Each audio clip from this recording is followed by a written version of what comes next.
Yes,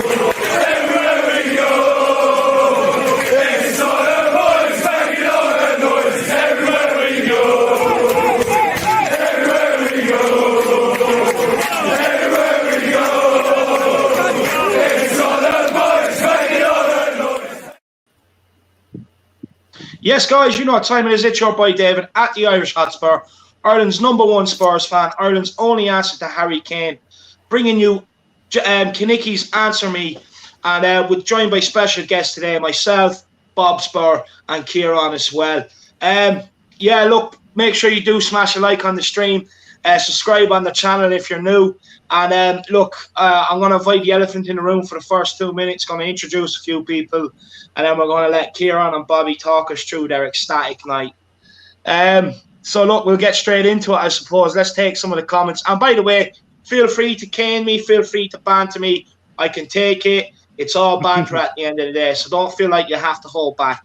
Shamu Van Spurs says it's going to stay 2-1, Davo. Yeah, I know, Shamu. Everyone big up Shamu in the comments today. Everybody big up Shamu in the comments. Actually, absolute legend. Jack, tell him why we have to big up Shamu.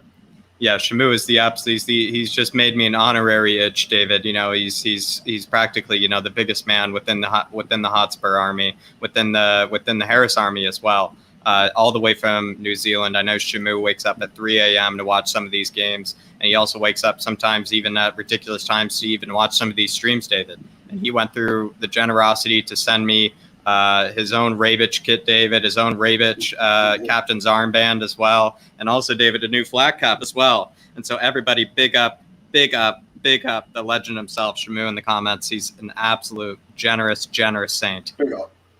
Yeah, big up Shamu. So generous, my man. Everyone, big up Shamu as well.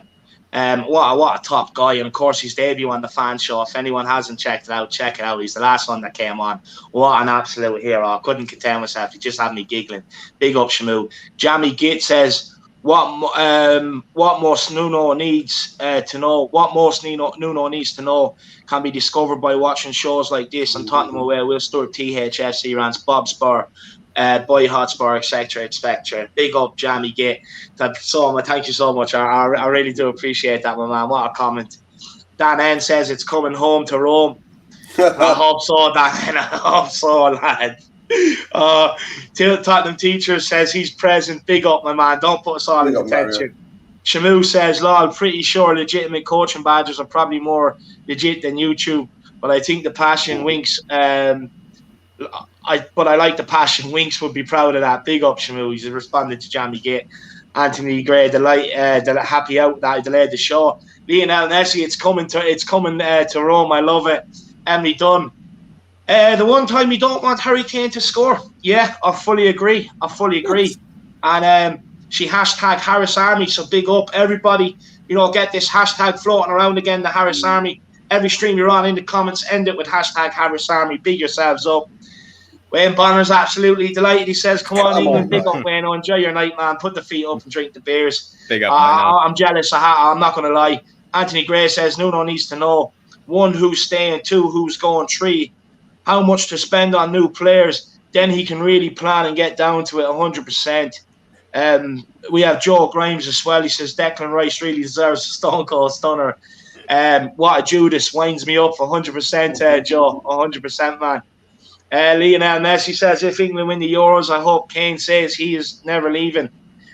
Yeah, or else he might get a taste for trophies. Who knows? The Sable team, love that intro video. Big up, man. It was designed to get everybody pumped up coming into the stream, so I'm glad it's working. Carol Chapman says, hello, Dave. You love it. Come on, England. Yeah, look, it's a bit of banter. David, Kinekes, anyone playing England? Yeah. Me and Jack would be the Ninja Turtles. He'd be Kinekes, I'd be Harrisatelli. We'll have Joe Grimes, he'd be Grimatelli. We'll have Hazatelli. So we'll have the full Teenage Mutant Ninja Turtles coming out. Tim Man 007s says, coming home to Rome. Yes, exactly, Tim Man. I like the thinking. Yeah, I know, Will. I know. Well, look, actually, let me address this. It's going nowhere yet. There's still one more game to go. It's a final, you know, but in a way, I shouldn't really be telling you this. I really should be letting you get carried away. You know, come Sunday, I'll be fluent Italian. I'll be sitting there drinking my wine in a nice suit, you know, with my shades on. I'll even buy, I'll even buy some sun loungers, so I'll have rays of sun coming in like the Italian weather. You know what I mean? I might even buy a picture of the Mediterranean Sea, put it up behind my TV, create a nice Italian oasis, and then sit here on stream and just eat a pizza, you know, just to show, look, may the best team win in the final. Look, fair play. You know, England got there. Gareth Southgate, a lot of people's questioned him. He stuck to his guns and he's got England to the final. And in a way, you just have to hold your hands up and say congratulations and fair play. You know what I mean? At the end of the day, I'm not going to lie. I would love Ireland to be there. I'm not going to lie at the end of the day either, though. It's fucking sickening. It is sickening. I wasn't supposed to swear yet, but look, it is what it is, Will. It is what it is, Will. Look, maybe I might get the last laugh. Who knows, Will? William McKenzie says, me and Shamu, the Kiwi gang. Exactly, William. Exactly. Big yourself up, Willow. And Will, thank you so much for the super chat, my man. If anyone else wants to donate to the channel, help support the channel, you know, feel free to get in the super chats. Or even if you want to put in a comment, that's going to wind me up. And if the chat gets busy, it's the way to go. And put in questions for the panel and everything else. But big yourself up, Will. Thank you so much. And big up, William. You're a legend. You're a part of the Kiwi Army.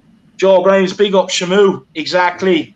Mr. Edwardson says, England, get in. Yeah, 100%. I hate Marmite. It's coming home. San, big up, lads. What a result. Danny Kiriakou, it's coming home. Martin Sheridan, David was dancing when Kane scored. I wasn't, lad. That's the one time I wished them to miss. Carl Simpson says, evening, guys. Hope you're all good. Big up, Carl. Danny in again. Big up, Carl. Josh 7, it's coming home. Eva, man, it's coming home. Lazy 8, I can just hear the Godfather team playing behind David while you're sitting in a lounge chair. Oh, exactly, lad. You know, when they're all sitting there with the national anthems, I'm going to sit there with the Godfather team tune, heart on chest, you know what I mean? That's what I'm going to do, my man. I can see a request for a video, Dave. No, I'll only release it if Italy win, lad. Monsieur Ali says, when England win the Euros, because if I release it beforehand, I'll be clipped everywhere like that German girl crying, and I don't want that. When England win the Euros, Harry Kane would be Sir Harry Kane. Do you know what? I wouldn't actually mind calling him Sir Harry Kane, because I think he's a sir anyway, he's a god. So, and Chris, even and all, it's coming home. I know it's sickening. But look, like I said, congratulations. You know what I mean? It's a tournament. They've played it well. They've navigated it well. You seen the Danes, they were tiring out. England weren't. They had the bench. They had the players. And it was utilised well. So at the end of the day, all you can do is just say fair play. May the best team win on Sunday. But I'm rooting for Italy. I'm not going to lie. I'm going to make this clear. It's not because I hate England. I'm not going to piss on your parade. Just don't want them to see it. It's like good old-fashioned rivalry in football. That's what it is, you know what I mean? So, but look, you know, congratulations and fair play. But look, we may as well get the two English lads' thoughts here. Who wants to kick it off first, Jack or Bobby?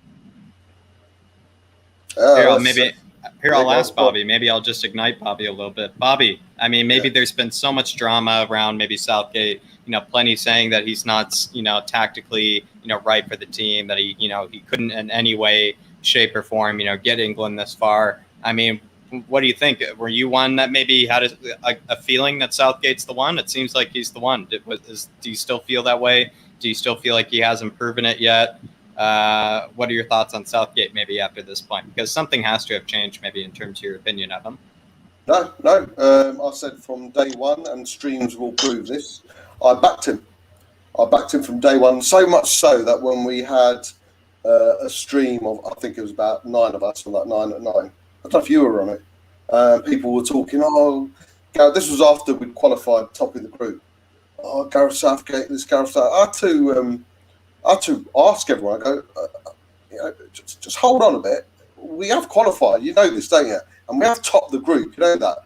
And there seems to be, I think Gareth Southgate had a lot of pressure on him individually, purely and simply about the questions that were asked. But whatever he's done has worked out. Yes, of course, he started the first game with a team with a lineup that none of us were expecting. But even then, you know, he was a manager of my national team, and I'd faith in him.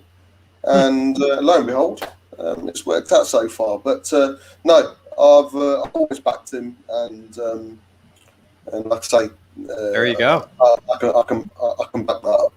There you go. He's been singing it for a while. And maybe Kieran, Raheem Sterling. He in every single game he has shown up for England. I mean, it seems like even after games that he's probably shown up for this team, he still receives criticism, or people still say that maybe he shouldn't be selected. What are your thoughts maybe on Raheem Sterling this tournament? Look, I think to be fair, he's shown why he's in the team. Right. Even when Grealish was brought off in this game, just gone, I thought it's a bit bold. You've got other players still on the pitch that have played game after game, and they're going into extra time. Surely you'd bring. Do you think he was injured though, Kieran? I'm not sure, because I didn't actually see when he came off. I popped off to the loo, came back. Trippier for him, he brought on Trippier for him, and I was like, right, okay, hang a second. Grealish come off the pitch. So I wasn't sure if it was injury or what it was. I just seen he was off the pitch. But look, you could still see it. Look at the conditioning of Sterling and Walker.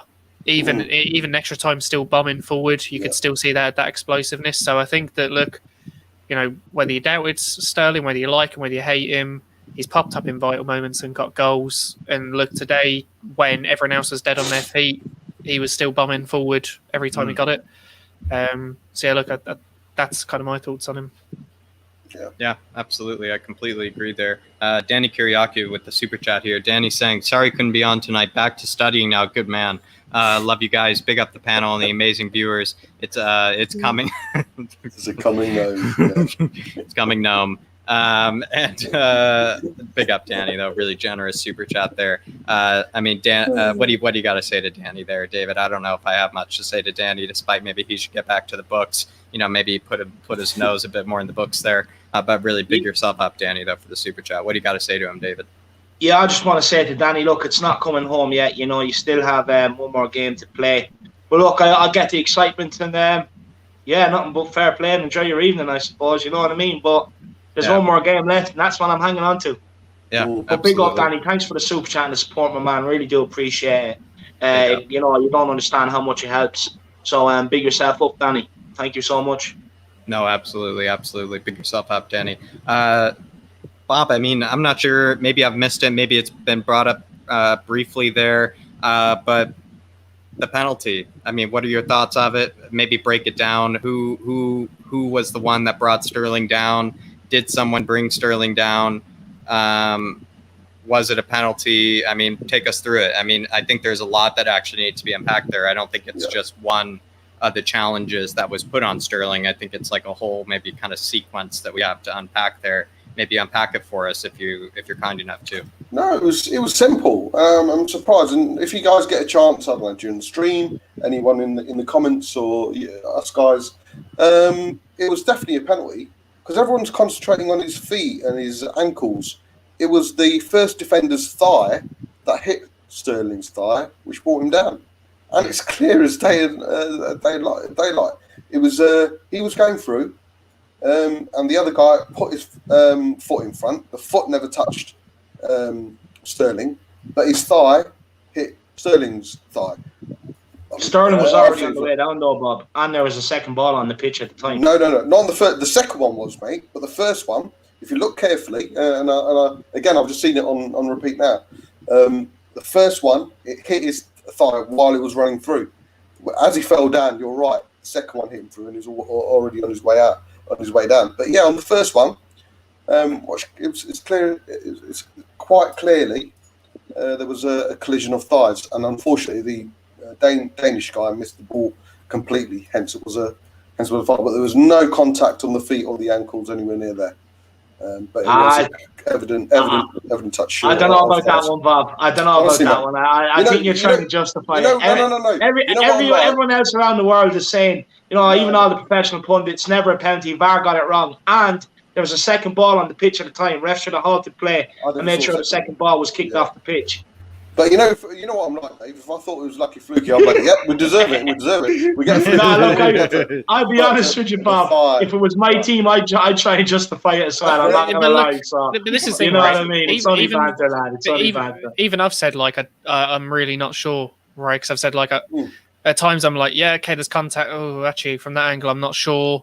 So that's why I'm like, I don't know. Maybe it was just a bit of a, it was a lucky that we got the penalty. But either way, do you know what? I hate this. I hate this like thing about, oh, well, there's another ball on the fucking pitch. Well, it wasn't like the defender ran off to kick the other ball off the pitch, was he? He still followed the same ball. No, but if you're going by the laws of the game, Kieran, if you're going by the laws, like England can't. But what I'm trying to say, But what I'm saying is, if there was a genuine contact there, people were just going to use, oh, well, there was another ball on the pitch, it shouldn't have been given. Like, it is a bit of a shit excuse. Like, yes, I know by the laws of play, maybe it should have been stopped, but in reality, the defender didn't go for the other ball or anything, so he still followed the same ball, so it wasn't like it actually interfered with play a massive deal. I'll find the law for you. I'll dig it out. I'll go through the rules. I'll find the exact number, the exact code, and I'll send it on. Like I said, I agree with you. By the rules of play, it should have been stopped. But what I'm trying to say is, if we're saying that it was a penalty, or it's been given as a penalty,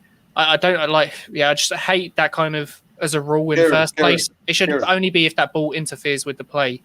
Realistically. Well, this is the thing, the only reason I think people are giving David so much stick is because he's been going against England as well.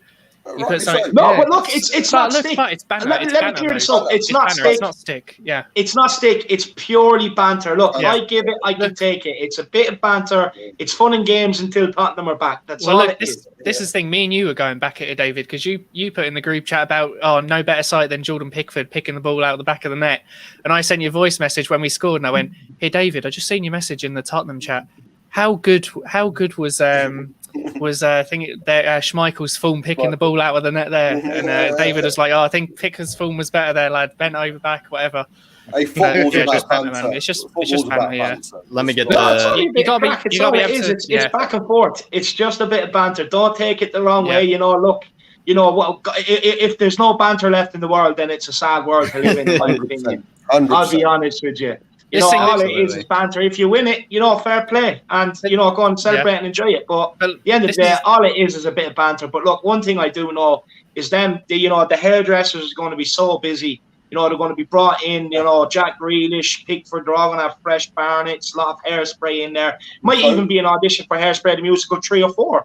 You know what I mean? At that rate, with the way they're going in that England dressing room with all the hairdressers. But look, guys, we do have 2 or 3 super chats to get to, so we'll nail these out. And then, look, I suppose I'll let you gloat for another minute or two, and then we'll get into it about Tottenham. Absolutely. Wolf Maller with the super chat here. He says, "Come on, good old England. Come on, the limbs." David, explain. Who are the limbs? What is that? Is that a... So limbs is basically, right, when someone celebrates and they go mad and the arms and the legs are flying, like, this is limbs. Is that just, just for them, though? Crazy, is that just body parts flying everywhere. Yeah. Is that just for the England team though? Because then it's just a general expression. It's just a general expression that's used when everyone's going mental, flowing around their limbs and stuff. I'm going to start using it. Paul Markey here with the super chat. Good to see you as well, Paul Markey. Good to see you. Good to see you in the chat as well. He says, "Haven't seen Sterling fall that quickly since the Brexit vote. Gee, individual errors. Don't forget 2 balls on the pitch as well." Paul Markey does not seem to be happy about the penalty. I love you, Paul. Good to see where you're falling on it. Good to see where you're falling on it, and good to see what you think about it. Love to see you in the chat as well, Paul. Like I said, thank you for the super chat as well, Paul. Yeah. Just quickly to Paul, he should change it from 2 balls. England are going to say it wasn't 2 balls, it was 2 lions. So you know what I mean? That's what they're going to say. It's 2 lions, not 2 balls, Paul Markey. Big yourself up, legend. Great comment. Big up, Paul. Ellie Cockeratus here. She says, "I'm giving Ben and Jerry's to Sterling and Kane tonight. And that extra ball can have some too." Big up the extra ball. Big up Ellie. Yeah. Big up Ellie. Big up Ellie. Listen, David, I mean, maybe you got to respond to Ellie here. She seems to be happy. Obviously this also went against her favorite player, Højbjerg, as well. So maybe she is a bit gutted. She probably would have been happy to see either team maybe go to the final. What do you have to say to Ellie? Look, Ellie, I'm on a diet, but the only thing I can't give up is Ben and Jerry's. And I'm going to have to double the dosage tonight. I'm going to have to go 1 tub of chocolate, one tub of cookie dough, right? Just to kind of ease the pain. And then I'm going to have to go 1 tub of chocolate fudge brownie, and then just cry while I'm eating it because I'm feeling guilty, and you know what I mean. It's heavy on the stomach, and I'm going to have to go and work it off in the gym tomorrow. This, that, and the other. So look, I'm going to have to double up on the Ben and Jerry's, but look, Ellie, enjoy your night. You know what I mean? Look, you have had 66 years of hurt. you deserve, I suppose, to go out and, you know, enjoy yourselves, have a bit of fun with it and enjoy it. It doesn't come around very often. You know what I mean? I've never had that. I've never been fortunate enough to be alive really during Ireland's great times, you know, Stuttgart and stuff like that, you know. But look, you know, go and enjoy it. So fair play, Ellie. And I know you're one happy woman tonight anyway. So no, thank you so much for the support. I really do appreciate it. You're a channel legend. And I'd like to know what you think of Højbjerg going home. Surely that sounds, he's one of your favourite players. Yeah, Ellie. I bet you probably gutted a little bit just to see Højbjerg go home, and I think he actually played a terrific game as well. But also, I mean, like David said, it'd be interesting, especially if you're like David and I, who will be crying into our Ben and Jerry's tonight. Let us know maybe what a good Ben and Jerry's flavor to cry into is, because you know it's not going to be tears of joy for David and I tonight. It's going to be something else. So let us know which is a better Ben and Jerry's flavor to cry into. It's going to be about 14 cans of Guinness. Prior, that's what you have to do in order to get to the Ben and Jerry's last, David. And then, but Dermot Moyles here. Good to see you, Dermot.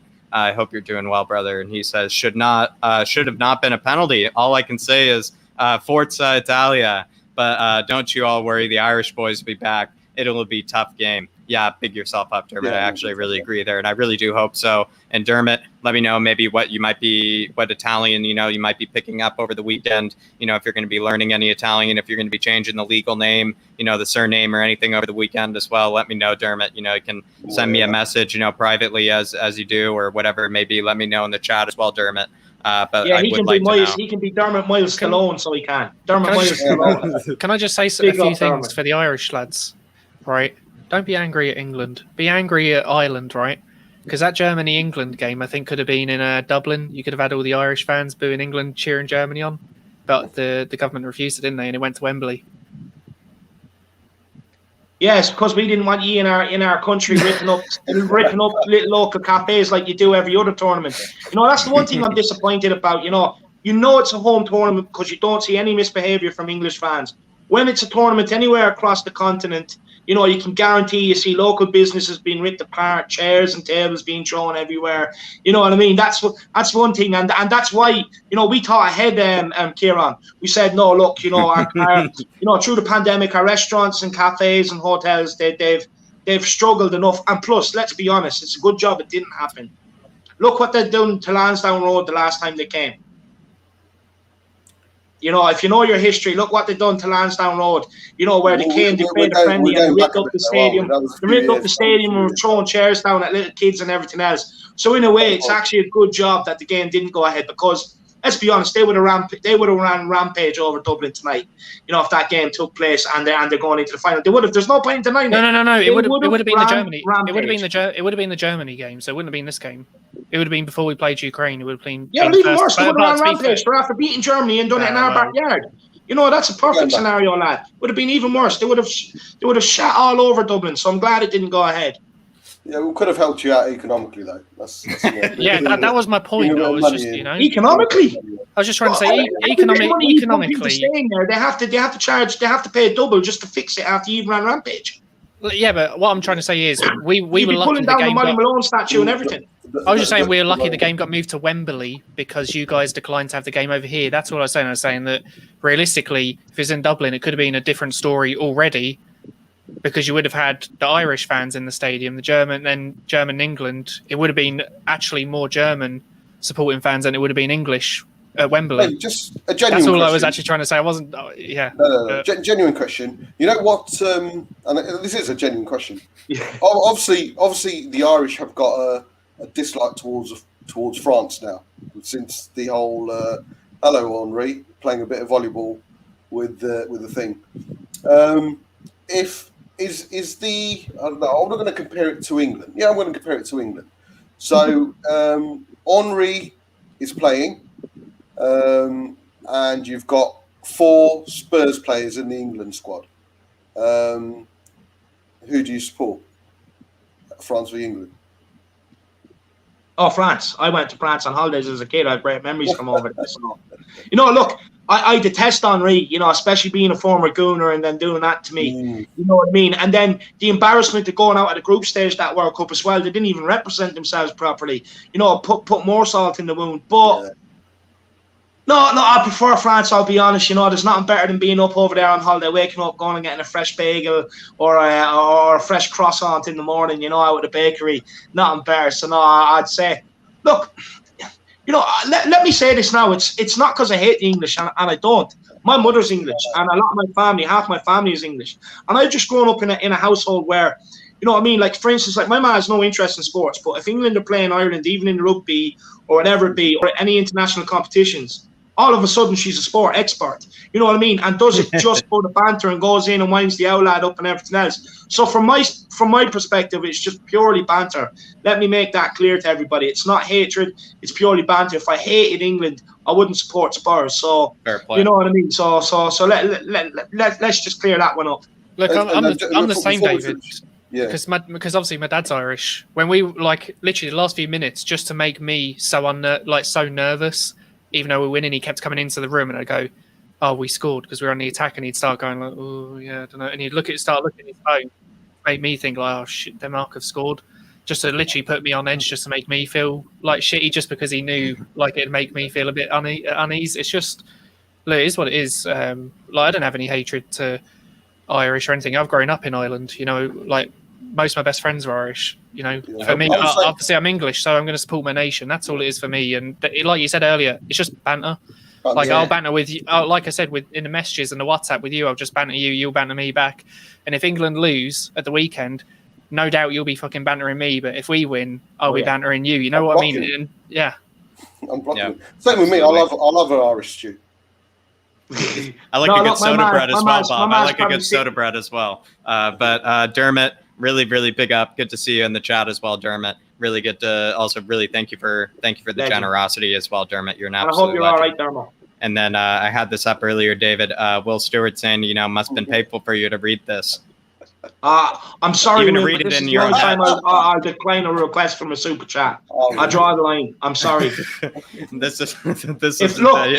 Bobby or Kieran want to do it, fair play, but I'm sorry, Will. It's Jack's job, isn't it? Yeah, it's my job, David. Yeah, don't worry, David. This is Kinekes answer me. Maybe it's a bit of a reach. Maybe a bit of a trick on him here. So I'm going to read it for David here, and it's coming home. It's coming home, lads. And he wants me to do a woo and a let's go, but I do think that costs a bit extra, especially because Shamu Van Woo is in the chat, and I do believe Shamu would be very disappointed, David, if I gave a woo alongside England. I don't think woo and coming home are allowed to be in the same sentence. Well, one thing for sure, I definitely ain't doing it. Yeah, absolutely. But big yourself up, Will. Very generous for the super chat, Will. Very generous. Wolf Maller again with another super chat. Big yourself up, Wolf. And he says, we're not the age-old delusional England fans. They're good now. They've got the mentality. We were better than the scoreline. Gonna smash the Italians. Wolf, Wolf is confident. The Wolf is confident. Mr. Maller is punished. Yeah, absolutely, Bob. He's confident. Putting all banter aside, you stand back and just look at it as a football game.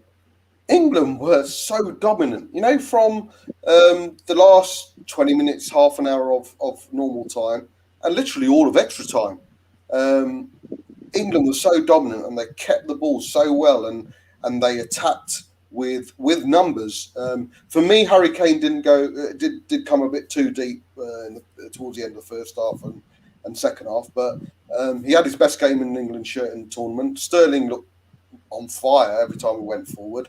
I thought the two midfielders again, Phillips didn't have the great start, but improved. Luke Shaw and Kyle Walker were absolutely brilliant as the out wide, and it was the most dominant performance England have had in the tournament. So Wolf, spot on.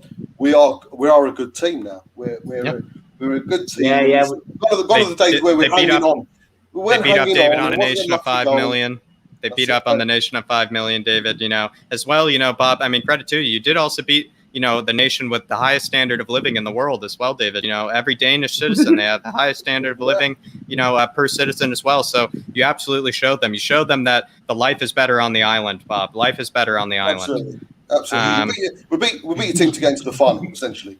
In the final. No, look, the world beaters now. The world beaters now.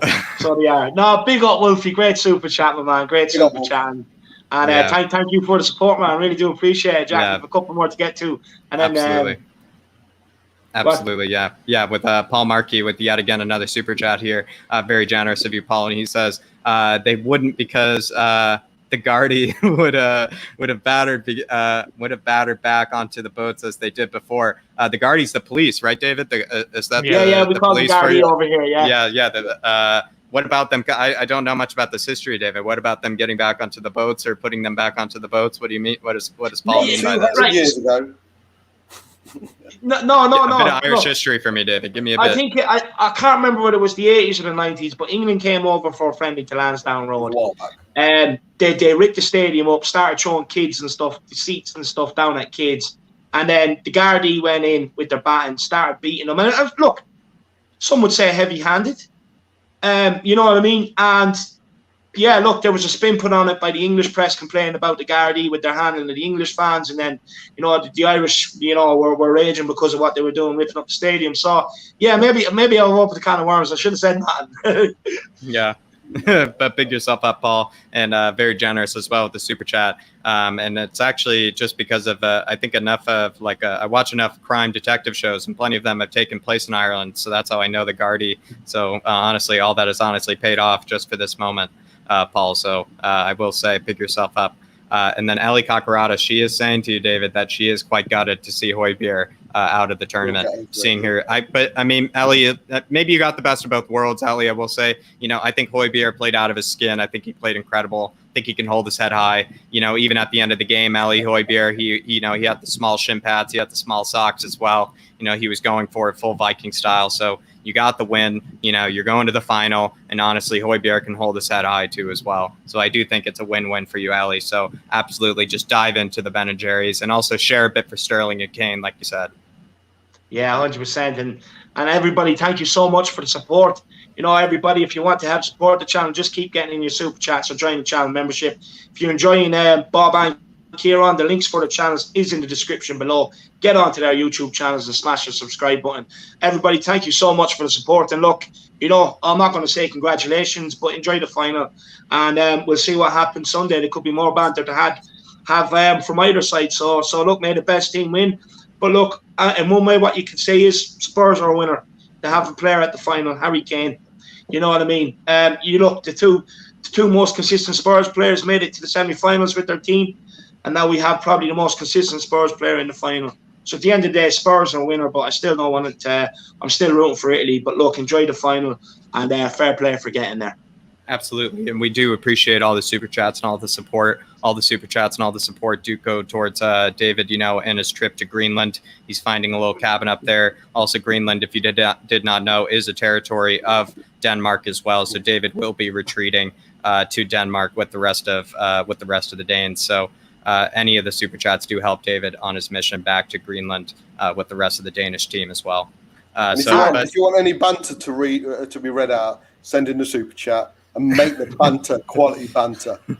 So we'll make sure we'll read it out. So super chat, any sort of bantering, and we'll make sure we'll get David and Jack to say stuff that they really don't want to say. So far, I have to give Will Stewart the super chat for trying to slip me up there, getting me to say it's coming home, and that's top quality banter. But I do want to say, not only does it help the channel, but it really does help me on my strive to be full time, and I have a lot more content put together for next season that's going to be coming out.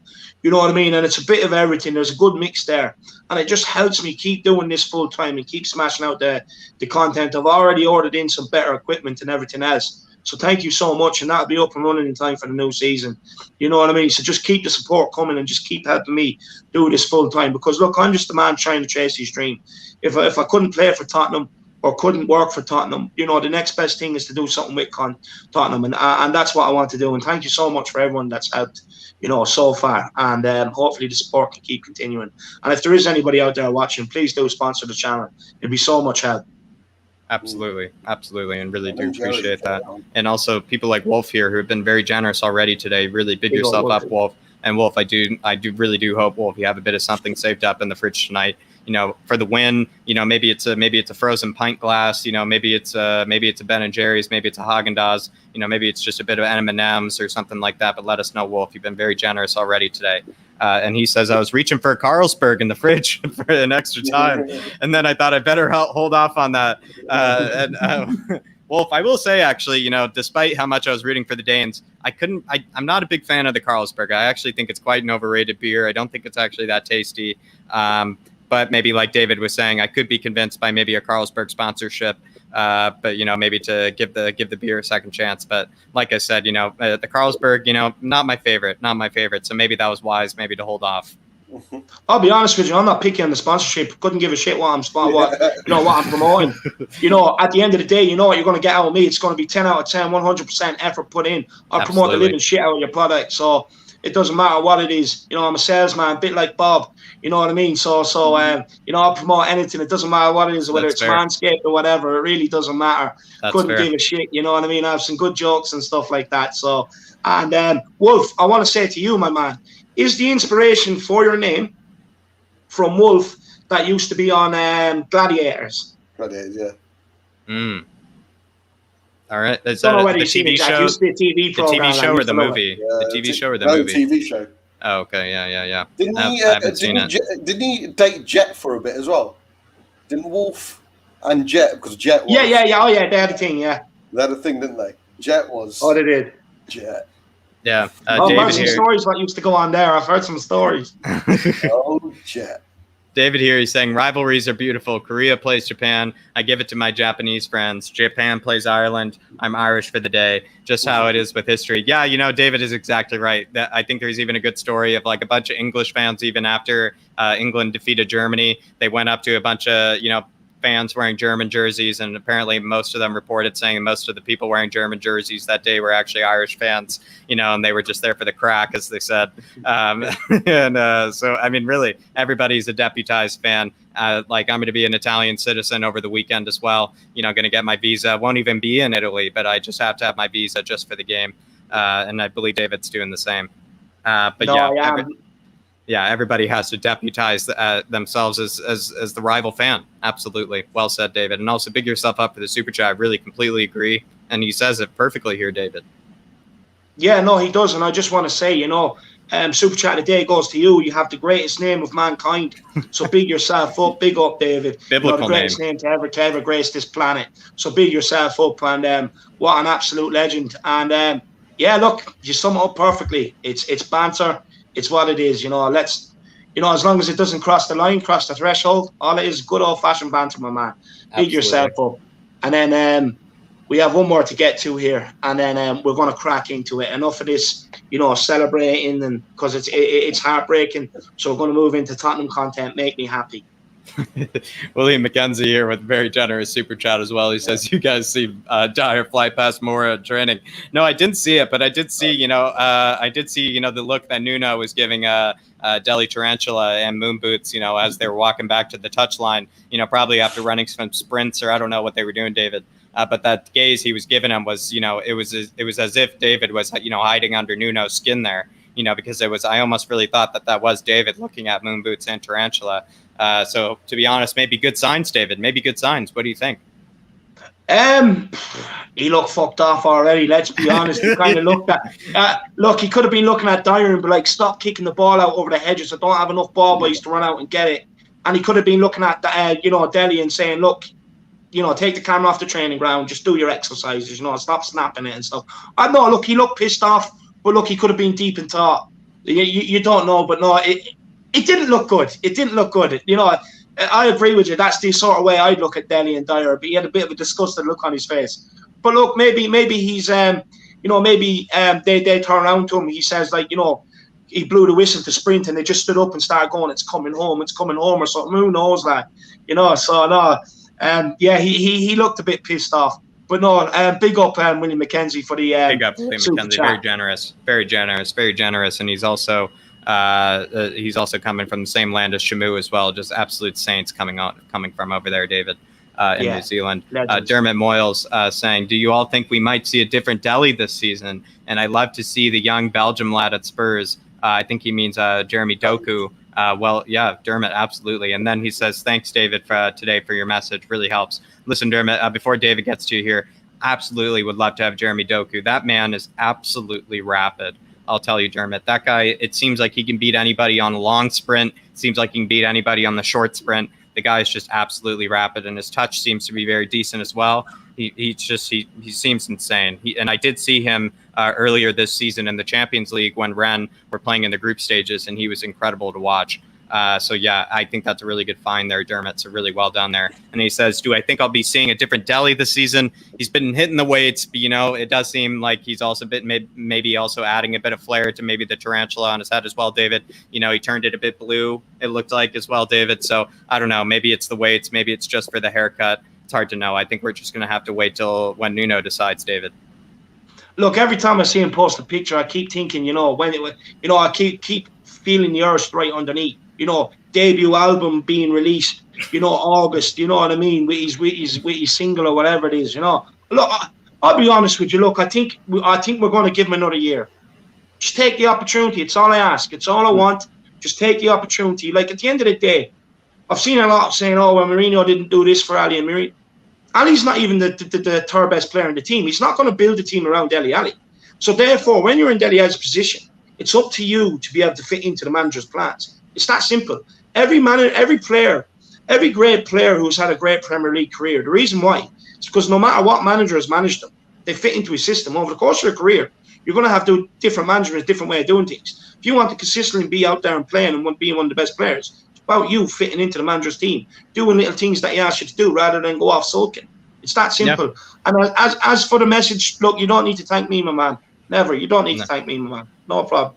No, absolutely. And Dermot, you're an absolute legend. Believe me, you've been so incredibly generous to David and I. And believe me, Dermot, anytime, as you do, but anytime, please don't hesitate to text David or I, message us through Twitter. We're happy to talk to you about anything. And also, like you said, we've already been talking about Jeremy Doku. You and I have already spoken about it a little bit before, Dermot. So please, anything. David and I are always available for you, Dermot. But big yourself up, very generous. And Brad Matthews, David, you had a legendary fan call-in show. He had a legendary fan call-in show last time. And he says, hey, guys, I'm drunk and a little happy as well, David. Look, I just want to congratulate you, Brad, before David does. I hope you're at the pub, or maybe just at home, on the couch as well, maybe just talking to the missus about how great Sterling was, how great that cameo from Jack Grealish was, before he was subbed off, whatever it may be, I just hope, you have a good pint in hand. Hope you have a bit of chocolate, maybe a bit of Ben & Jerry's as well for all of us, as David and I have been saying. I hope you just enjoy the night, Brad, because honestly, plenty of the Harris Army, whoever, even if you're supporting England tonight in the Harris Army, you absolutely deserve it, because anybody part of the Harris Army deserves a good night like tonight. Yeah, no, look, Brad, go and enjoy yourself. I don't know what you're sitting in doing here, on this stream. I appreciate it. Thank you so much. But, man, look, get yourself down to the pub and go nuts. You know what I mean? Just go nuts. That's what I would do. Honestly, if it was Ireland, I wouldn't be sitting here right now. I'd be out going absolutely nuts, wiping my balls over people's faces, going nuts, balls to the wall. You know what I mean? So just go nuts, Brad. Fair play to you. And enjoy yourself. Enjoy yourself, my man.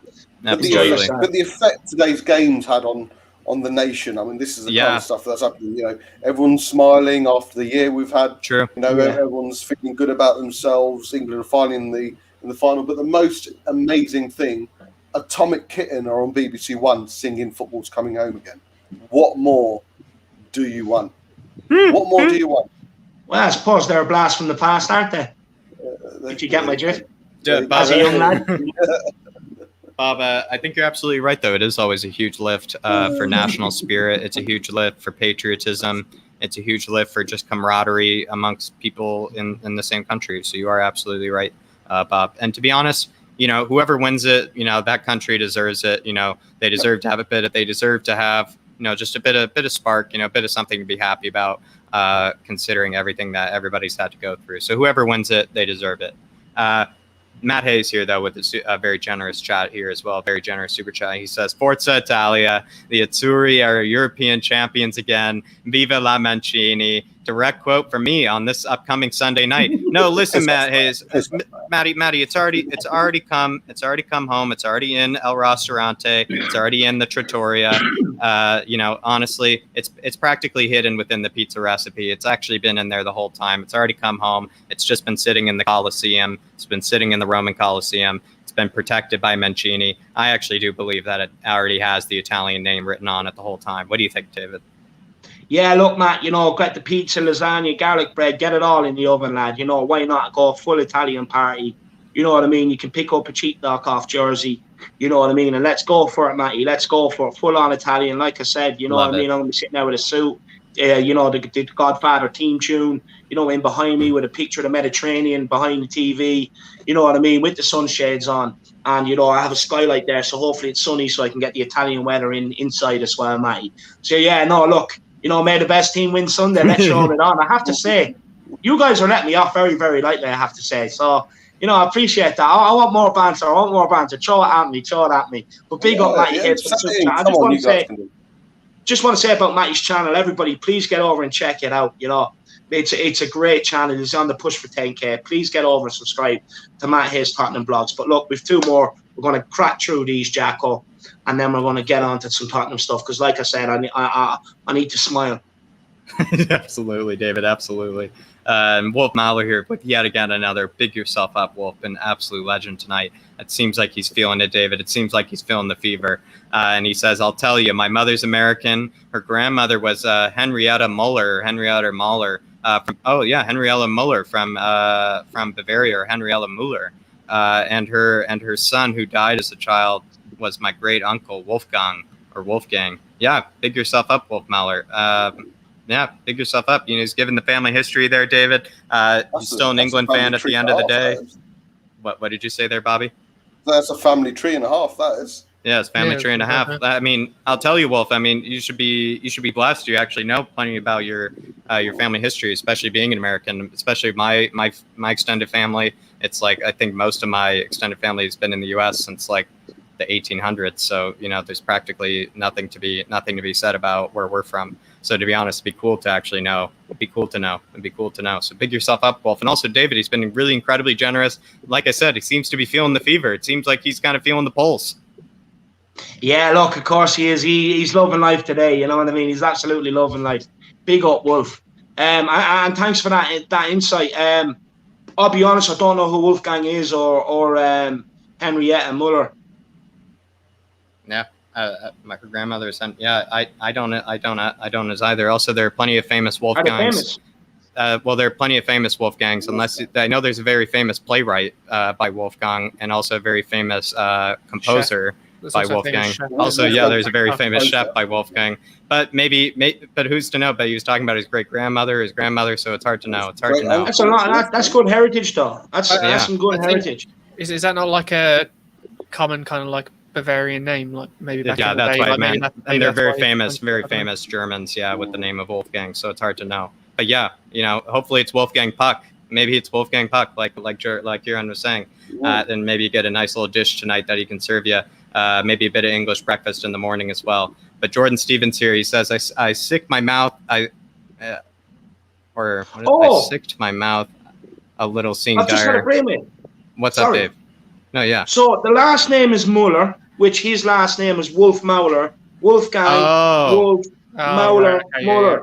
Oh, I've cracked it, man. This is honestly, what am I doing here? I should be detective, man. I sort of got the Wolf bit from Wolfgang, but I didn't, to be honest, I didn't piece together the second name. But now you've cracked the code. Sorry, Wolf Mahler.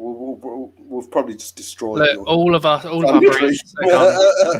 He's absolutely cracked us open there, Wolf. Like the England did the Danish defense at the end of the game, Wolf. So you should absolutely feel happy for yourself there. But Jordan Stevens saying, I think he's saying like I bit my tongue or like I sucked my mouth a little. In my mouth. I actually. I made a sick in my mouth. I puked in my mouth for a little seeing Dyer still in Spurs training shirt. But hey, let's hope I'm proved wrong and the fridge switches on next season. Yeah, absolutely, Jordan, absolutely. I don't know which one I was a bit irked, because seeing Winksy, whatever he was doing in front of the mirror there was absolutely infuriating. Seeing Deli there, running up and down the pitch with the new blue hair tint as well, was a little bit infuriating. It's really hard to know which one I hated more, to be honest. Maybe I'll go to Dave here. Which one were you maybe, let's say, David, which one were you maybe not as happy to see maybe pictured today? Moon Boots seems so. He's with Jordan here. Jordan, David is in absolute agreement with you.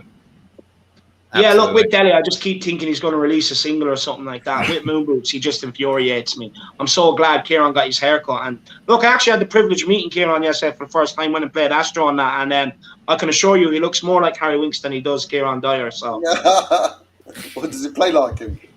No. I played the ball forwards. Don't lie. How many times did I play the ball backwards? I couldn't go backwards. I was playing at the back. Any further, it would have been in my own net. Nah. Look, Kieran's a good player. To be fair, he's a good player, and yeah, he plays more forward with Winks when he can get the ball off me, may I add. Yeah. Well, he doesn't play backwards. What do you mean when you get the ball? Is that what you meant? No, when you get the ball off me, lad. I was just saying in the private chat. Hopefully we're on the same team on Friday, because otherwise you might take a bit of your anger out from this game on me on the pitch on Friday. Nah. Look, I won't. Hopefully you're with me, lad. I'm sure we'll team up and bang a few in. You pass forward. I'm pretty nimble on the ball, lad. So make a great combo. But look, we're going to take Wolf Mowler's last super chat here, and we're going to get crack into it, lads. Absolutely. Wolf here is saying it's the Irishman who got it. Cheers, David. Yeah, David the detective.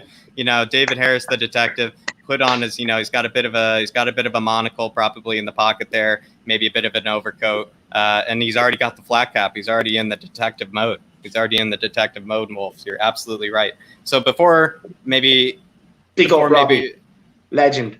Big up, Rob. Good to see you, brother. And maybe I'll just get started quickly. This is the episode where you do have to put on maybe your manager's cap. You are Nuno's assistant. You are the one whispering into Nuno's ear. You're the man on the sideline right next to him, but maybe a bit different to maybe Nuno's assistant. You actually have a bit of that wisdom, a bit of that hindsight that you obviously have witnessed this season. In a way, maybe you're just telling Nuno all the horror stories. You're telling Nuno all of the things that he needs to know right away, all the players that he shouldn't play, all the tactics that he needs to know, and which ones he should and shouldn't do. This is the season, or this is the episode where you are Nuno's sideman. And so maybe just a bit nice and easy. We underwent a lot of highs and a lot of lows. So however you want to take it, you can take it as a low, you can take it as a high, what positive, what negative, however you want to take it. What would you tell Nuno right away? Like, you're already sitting down with him at the coffee shop. Daniel Levy, he's about to come through the door. So before Daniel Levy, interrupts the conversation, and listens in on what you're about to say to him, what do you tell Nuno right away about last season? Do not play Dyer. Kieran right away. Kieran, Nuno doesn't maybe know. Can you be a bit more specific? No, look, I think we all just kind of are a bit frustrated with Dyer. Right. It takes him about 10 million light years to turn when the ball's knocked past him. Look, when the whole team was pulling us one, we kind of gave him a bit more cover at the beginning of last season. But I think as season went on, the cracks started to show, and I just don't think he's good enough for where we want to be. But the problem is, I think people at training think of him as like a leader. We've seen it with like Mourinho, and then obviously other people have said, they're in a manager and staff, even England, he's a bit of a leader. But I think he's not a leader on the pitch. He might be a leader in training, but he doesn't really lead when he's on the pitch, and he doesn't lead by example when he's on the pitch. I just think we kind of need to just replace him. Seriously. Yeah. Before Levy walks in through the cafeteria doors, he's telling Nuno that right away. You got to get Dyer out. You got to get Moon Boots out as quickly as possible. Bobby, you're sitting down with Nuno. You're pouring some cereal, whatever you're having with him. Maybe he's opening up an orange. And like I said, Daniel Levy's about to walk through the door, almost like in the documentary, and, interrupt any productive conversation that's about to happen. What do you tell Nuno right before Daniel Levy comes in and, maybe interrupts everything? And maybe what do you tell Nuno before Daniel Levy hears you? Oh, I'm probably enjoying a nice Danish pastry, actually. I'm telling you, we need an identity. We need some form of plan on the pitch. But identity for me, a certain way of playing, a certain way of where the fans know what to expect when they come in to see Spurs. Because last year was a guessing game from start to finish. We didn't know what formation, we didn't know which team, we didn't know which way we were going to play on the front foot, defensive, counter-attack. It was all a guessing game. We need an identity, and we need and the squad does as well. Not only the fans, but the squad does as well. Needs a mentality shift, and the mentality shift has to be everyone's mentality needs to be at the same going the same way. So first and foremost, do that. By doing that, you can see the people who can fit into that and the people who don't. And the people who don't, it's see you later. Absolutely, completely agree. David, Nuno, you're sitting down with them. You have all the hindsight, all the horrors, all the terrors, maybe even some of the highs though as well. From last season. Bearing in mind, and you're trying to tell Nuno before Levy tries to tell him a different story. What do you tell Nuno about last season before anyone else? Harry Stinks and Moon Boots just cut them from the squad completely. I'm moving a direction without them. No, look, what I would say to him is what we need to learn is look, fans won't settle for sitting back. You're going to have to try and be on the front foot, be proactive about going about winning the games. We also need to learn that, look, this squad is full of babies, and that, he needs to wean them out. That it's full of full-grown men that don't want to take responsibility for their actions. You know what I mean? And that, people make excuses for these guys down to management, down to, whatever it is, ridiculous excuses. It's always not their fault. And, I want you to hold players accountable, because we need them to come in and do what Mourinho done, which is hold players accountable, because we need to get rid of this thing at our club where it's always about, we have to fit this person in, fit that person in. A manager has to manage 25 egos. You look back at the great Sir Alex Ferguson team of United. He had most of that team were players that actually just pulled their weight, worked hard. And he had 1, 2 or 3 egos that he only had to manage. At Tottenham, we've got ourselves into a situation where, there's a lot of big egos in there. A hell of a lot of big egos in there. And, we need to wean them out. You can't have a squad full of babies that constantly need their egos massaged. You need a squad where at least 70% of it is going to pull its weight. Then you have 3 or 4 players who are your big stars that you manage their egos. You know what I mean? You kind of let them away with certain little things. And we need players that can take criticism on board. Yeah. Instead of going away crying about it, he's a bully, he's this, he told me I'm not good enough. But go back, look yourself in the mirror, and understand why you're not good enough, what you need to do to get into the team and do it. Because we've got a culture at Tottenham where we just expect these managers to pick these players for no reason at all, rather than them actually being picked on merit. You know what I mean? Being picked on. Like, the thing is, I'd be very shocked if Nuno comes in and plays the way Dele Alli wants him to play. I'd be very shocked. For me, it's up to Dele Alli. Like, he's going to have to find himself a role in the team.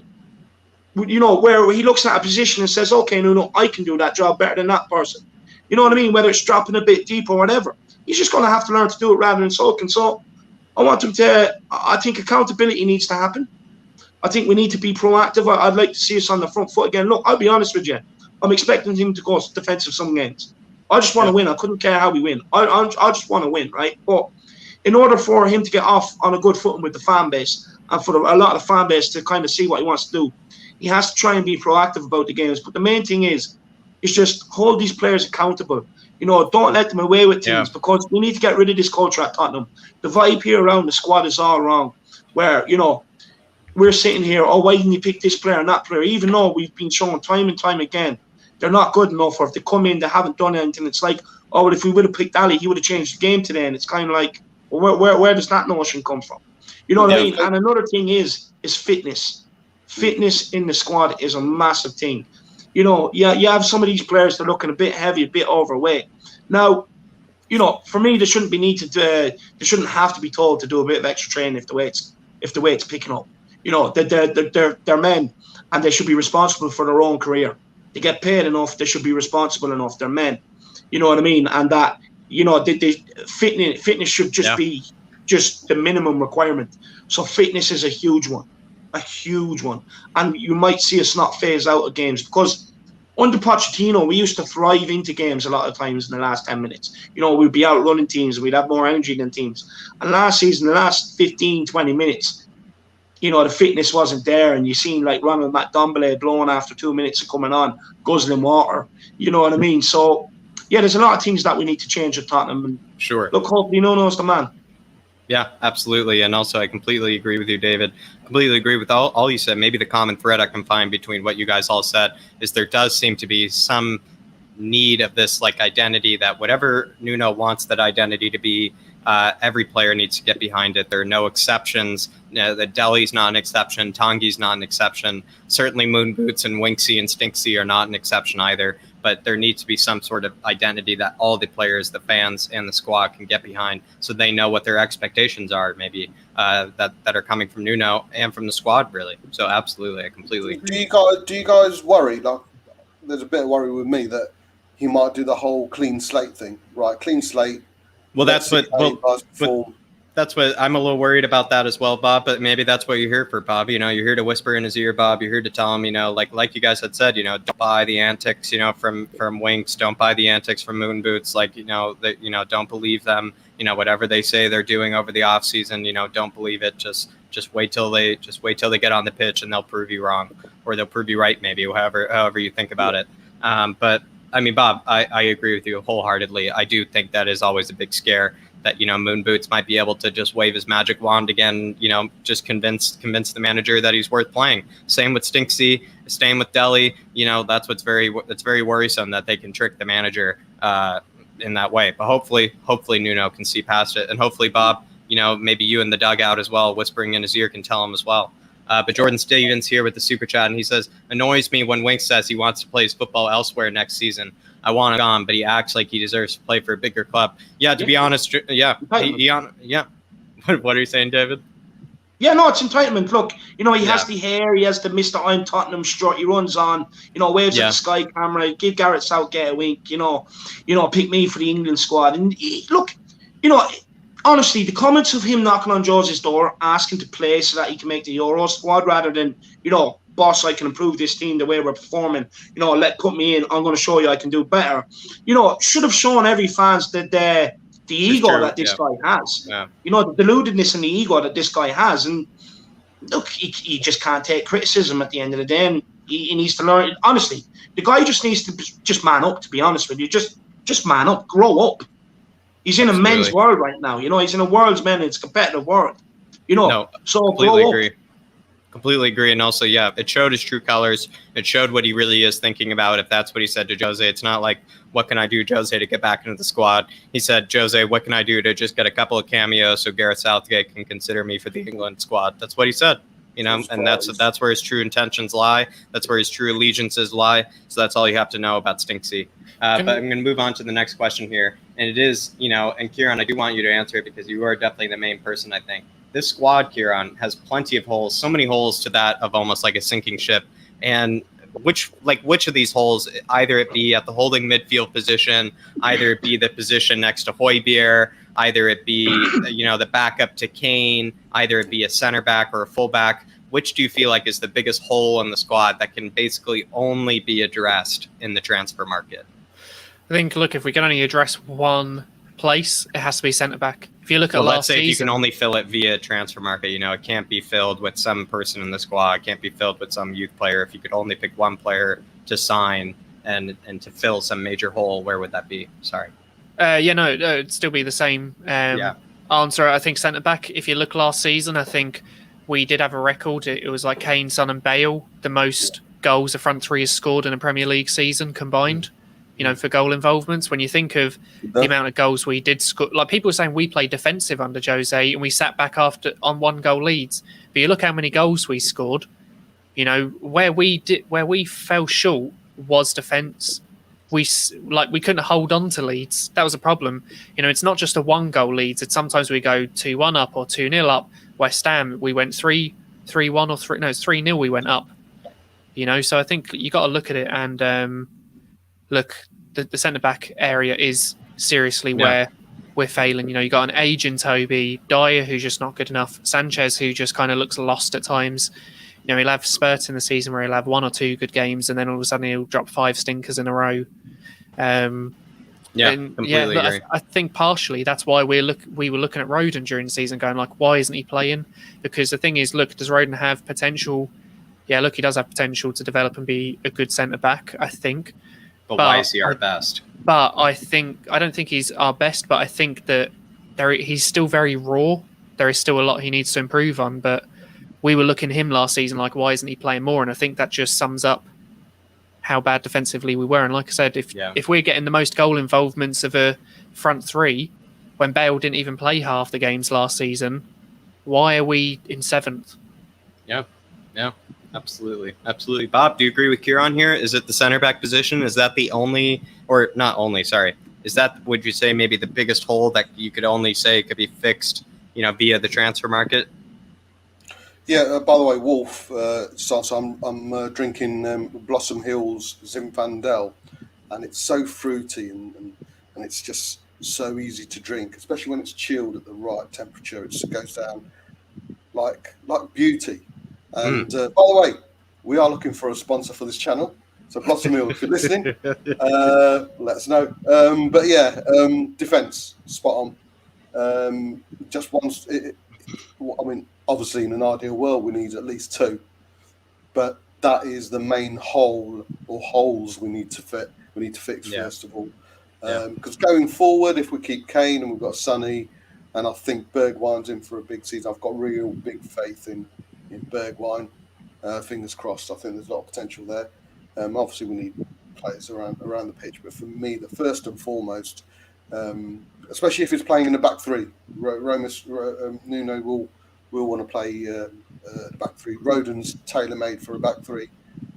At least I'd love to see Tanganga there. Yeah. Toby, unfortunately, is leaving. So, yeah, the holes that need to be fit, or the hole that needs to be fit, is certainly in central defence, 100%. And just to say that, it's not even like that hole has just popped up this season. I think the past few seasons we've been saying it. That's why we're looking for Skriniar in this last summer. That's why we're looking for him in January. We never made that sign-in, and at the end of the season, realistically, I think that's what cost us, not having someone like a Skriniar, a really good... Because you think if Skriniar comes in and solidifies that back line up a little bit more, someone of his quality, do we start conceding as many goals? Do we drop as many points under Jose, or do we, manage to pick up a few more points? We're only 5 points off Champions League in the end, and you think some of those games where we lost, we dropped points in the last 10 minutes, or one of those defenders gave away a penalty. I think, if you look for mistakes made that led to like goals, Sanchez and Dyer are right up there. In the list in the Premier League. And Aurier as well. An Aurier, didn't we? But we all said he's had an Aurier moment. He could have 4 or 5 brilliant games. And ruin it all with one. We were all waiting for that Aurier moment in every game he played. And do you know what? That's the most disappointing thing with him, because you see, like when we played Liverpool, he was like for 70 minutes, he was like phenomenal against Mane, and all of a sudden it's just one free kick or something that he gives away, and you just think, why? Like that's you know what I mean? Yeah. It's just defensively he's just not there. Well, for me, he shouldn't have worn a Spurs shirt after walking out at half-time against Liverpool, but that's a personal opinion. And I agree with you, Bob, and I do love that you actually don't let us forget that as well, because I've forgotten that plenty of times with the likes of Aurier. David, I mean, do you agree with what's been said? Is it the defense? Is that the one that can only really be fixed via the transfer market? If you could pick any of the areas in the squad to only fix with the transfer market, would that be the one that you would probably have to say, look, if I had to pick one, if I was being forced to pick one that I could only look to the transfer market to fix and improve? Would you agree with what's been said, the center halves? No, look, the defence is a massive issue at Tottenham. There's no lying. Look, there's rumours that Toby wants out. Look, it's centre back. It's an emergency for us. We need to sign centre backs, but just to be a slight bit different. Yeah. The midfield never helped the defence last year. Our midfielder options that we have is all wrong at the minute. You know what I mean? And for me, like, if we had midfielders who could keep the ball, even fullbacks, again, defenders who could keep hold of the ball, were comfortable in possession, and we stop giving away such stupid, sloppy passes like we did last season, and being rushed on the ball all the time, and just being composed, it would help us out massively. If we had someone like a Carrick, like a Modric, like we've always kind of had at Tottenham, who can pick up the ball, is confident to go left, to go right with it, can take the ball in tight situations, but receive the ball on the half turn too. I spoke about this as a massive thing, and all the pundits were actually speaking about it at half time today. I was delighted because, it just goes to show that I do know my football, about getting a midfielder who can receive the ball on the half turn. It opens up the pitch for you. And Højbjerg every single time. I think we do need a tempo setter in midfield. Now, I've seen Højbjerg for Denmark today. At times he can do it. He was doing that for Denmark a bit today. But, yeah, if we could get a tempo setter in there and have Højbjerg in beside him and use Ndombele or Lo Celso a bit further up the pitch, but then, okay, or put one of them in beside it. But you can't have Højbjerg and Ndombele because it doesn't work. You can't have Højbjerg and Lo Celso. It doesn't work. You can't have Ndombele and Lo Celso. It doesn't work. We need another midfielder option in there who a deeper line midfielder, deeper line playmaker who's happy to get on the ball and comfortable with it. And then it means we can keep the ball a lot more, which then in turns means, we're not on the back foot as much and we're not dropping deeper and deeper when we're giving away the ball. So just to be different, I do agree with the boys, centre-back is emergency, but we do need to address that mid-centre midfield situation as well. I think the options in there are not wrong and don't complement each other. Are you talking about two in the pivot then, Dave, are you? Because I think, mate, that if we're going three at the back, I think it's only going to pay one defensive midfielder.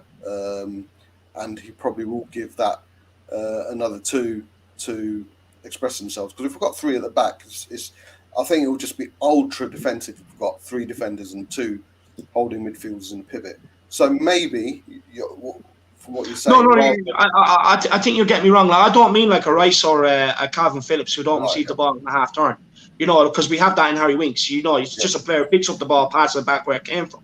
We don't need that. I'm talking about a Modric. Someone like that who you can allow to go further forward. But when you're in the deeper situations, comes looking for the ball, not goes like, comes looking for the ball in the midfield, is comfortable to get on it, can turn on it, but it can also spray it left, spray it right. Not a Winks where he comes in, picks it up, passes it back to where it came from. None of that. I'm talking about a player that's comfortable in midfield, that can pick up the ball and spray it like a Carrick, like a Modric. Because even if you got someone who did do that, Bob, that plays that bit of a deeper role and is comfortable on the ball, you can push Højbjerg further forward because you've seen how good he was with Denmark when they've allowed him to go forward this competition. So you have that option. Skip. Sorry. Do you know what? Skip could do it. I think it's a big ask for him, obviously, in his first proper Premier League season, I suppose, but he could potentially do it. I've been saying this for a while, right? Like when I remember near the end of the season, some people were saying like Højbjerg is just not good enough, and I was saying I think he's just fatigued because the thing is when we played that pivot, because whoever played beside him in the pivot wasn't cutting out those passes to that striker or stopping them breaking on the counter, that he was doing it. He's got the most tackles, most interceptions in the league last season above any Premier League player. But he also made the most fouls in the Premier League last season. He was literally he was having to do two people's jobs in that, more in that kind of defensive holder midfield role. Because if you played Tanguy, sometimes Tanguy would go forward and not come back. And if it's Lo Celso, he was lost out of position a few times as well. Yeah, it's unfortunate he's so shit, but I thought Sissoko and him early on the season were. I think Sissoko and Højbjerg were really solid at the beginning of the season. And I think that's probably when he was at his best as well. It's just unfortunate Sissoko lost ability and form. But I think we need a Sissoko-esque, if we are going to play two at the back, we need a Sissoko-esque holding midfielder who would support Højbjerg and give share the workload. But yeah, you're right. Anybody else who played alongside him, mate, was hardly there with him. Yeah. I agree. And, I was saying this to Jack before, Sissoko was never... like David says, a Modric-esque player, or a midfield maestro that get the ball and spray passes. So the thing is, as soon as he started kind of losing it physically, where he doesn't have the stamina to keep, mopping up, other little loose balls and mistakes, he's basically useless to us because it's like, right, the one thing that we actually used you for to mop up others' mistakes because you're big, physical, and you're fast enough, you can't do that for us anymore. So where do you fit into this? You just don't make us better at all. There was a couple of seasons where, no matter whether people want to say he's bad now, Sissoko did do an all right job in the midfield for us at times. But now he just doesn't have those physical attributes, which was the only thing keeping him in the squad. So, Exactly. you know, he's doesn't fit anymore. We need to get someone else who can do that job.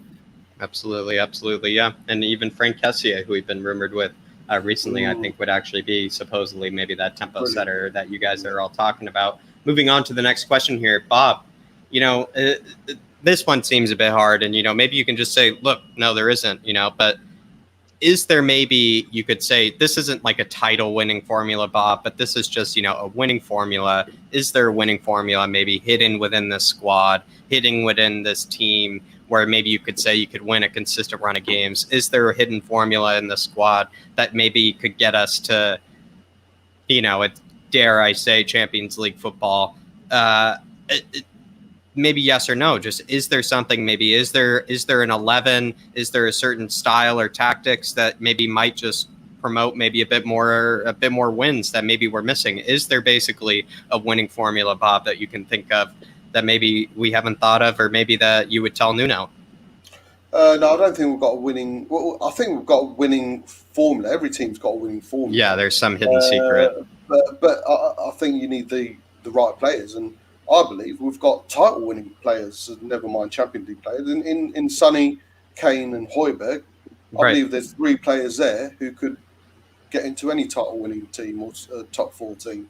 I'd put Reguilon in there as well, especially the way he started last season as well. So, True. And if he gets his head right, Ndombele, he needs to get his physical state right. He's got to get his mental state right. And I'll still say it. If he gets them 2 things right, it's down to him. But he could become one of the best midfielders in the world. So for me, right now, we've got top 4 players in Kane, Sonny, and Højbjerg. So we've certainly got a few of the right players.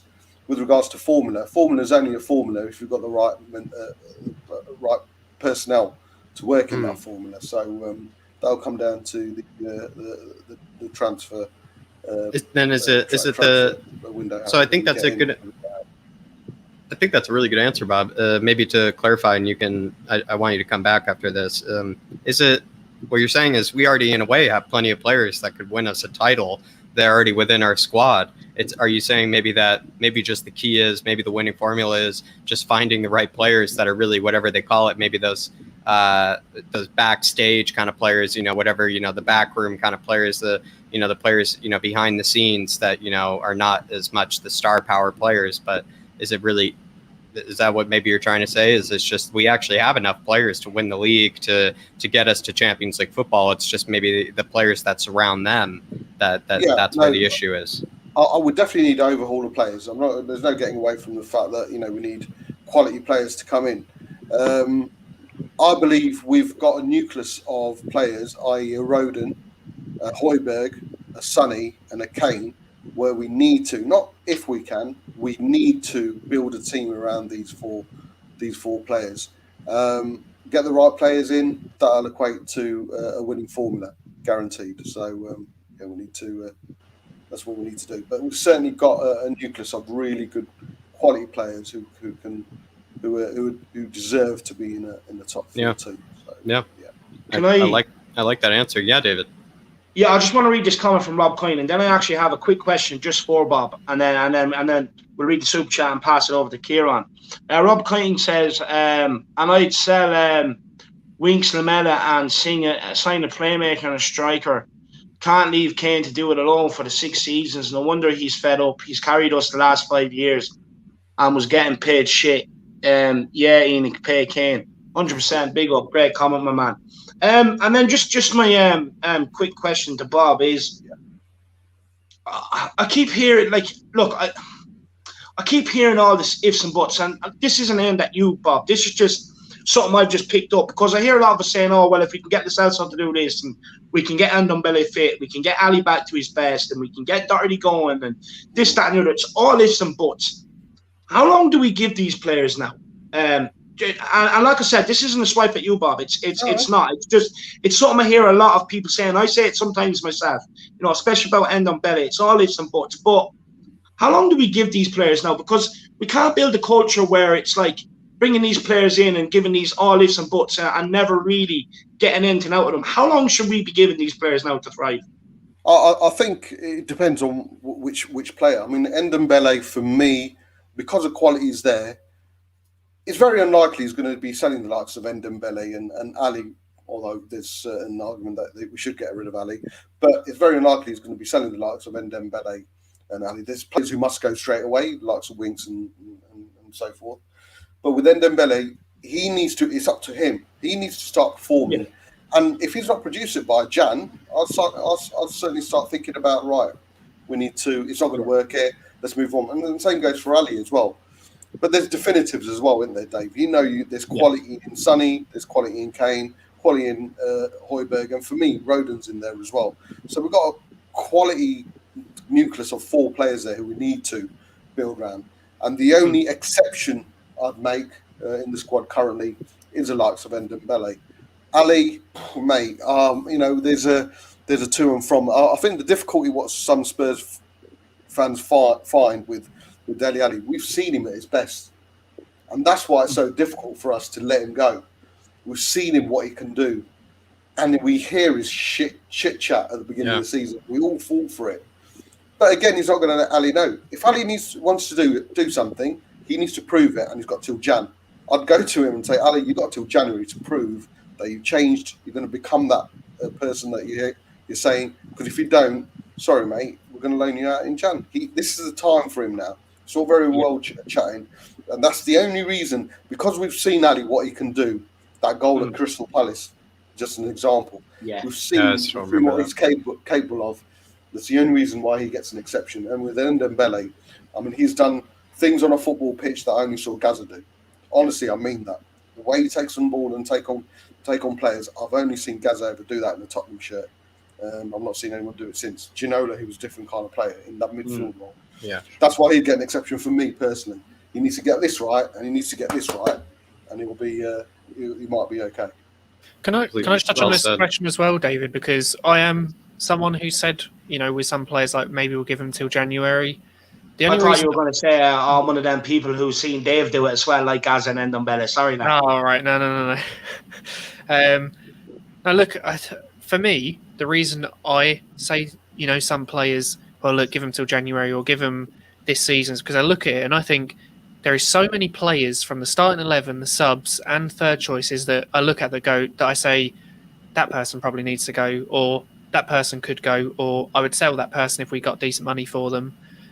There's only a small handful, and I think that it's unrealistic that we'll get rid of all of the deadwood in one window, or like everyone who's underperforming in one window. So look at it as a situation of, right, Toby, not performing the past few seasons. You spoke about leaving, get out. Sissoko, you're not offering anything, out. Winks, you're not offering for anything the past few years, get. And I look at it as a way of, if you've been here the past few seasons, since before, like the last year of Poch or before, and you're still not performing, it's out.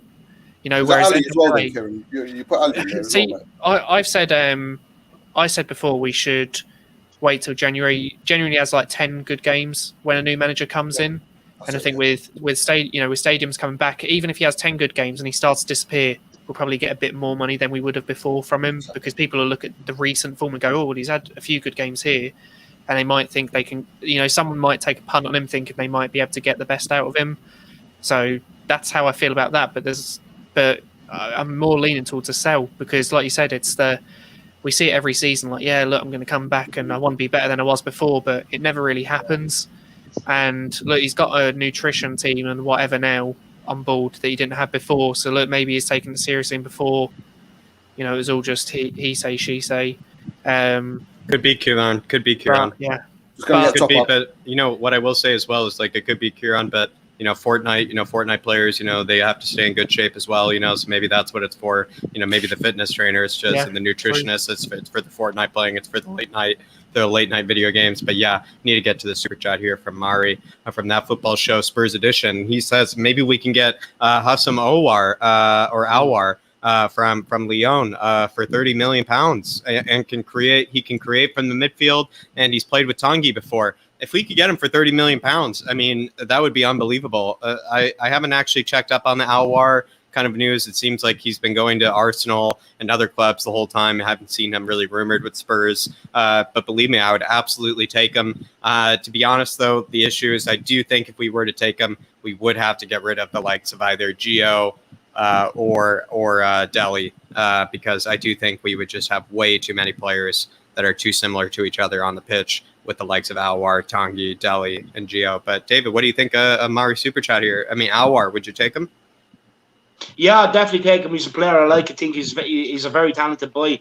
100% I'd take him. Great Super Chat, my man. And I really do appreciate it. And look, if that is the name of your show, let me know. And I'll tell people to subscribe to it if you do have a YouTube channel or that. I like the name, the football show, the Spurs edition. But yeah, look, we do need goals and assists from midfield. We do need players that can help Kane and Son out. We do need goals from that midfield and other areas of the field. And I agree. And look, another thing we're probably overlooking just quickly is getting someone, that can play football but can also take set pieces. When was the last time you see Tottenham score from a free kick? Okay, we got a couple from corners last year, but not as much as I think we should be challenging from corners and stuff like that. So that should be another option. But big up, Mari. Absolutely, really appreciate the Super Chat, my man. And everybody else, just make sure you do smash a like on the stream. And it really does help with the YouTube algorithm. I'd be I'd be very grateful if you could do that. Smash a subscribe on the channel if you're new. I want to push to 4K. You know what I mean? And as well, don't be afraid to send in the Super Chats and help the channel grow, help support the channel. Absolutely. Thank you, David. And, big yourself up, Mari. It's good to see you. He's been very generous in the past, and it's good to always see when he shows up for these shows, especially. He seems to like this show, Mari. So big yourself up. Moving on, kind of finish this question here, David. Is there a winning formula within the side, David? Is there maybe certain players, maybe a certain combination of players? Maybe you're in line with Bob, where you're like, Bob was kind of saying, listen, there are enough actually good players in the squad to win a title, to win something. It's just maybe the background players. It's kind of, the players on the periphery that, aren't cutting it. The players, the support staff kind of players just aren't cutting it. What do you put it down to, David? Is there a winning formula maybe within the squad? I don't think so. I'll be honest. I just don't think so. Look, you can only go on what history has told you. Yeah. You look at the likes of Winks, just not good enough. Dyer, not good enough. And these are players that are now in and around the first 11 a lot of the time. You know what I mean? Are closer to it than they ever should be. Yeah.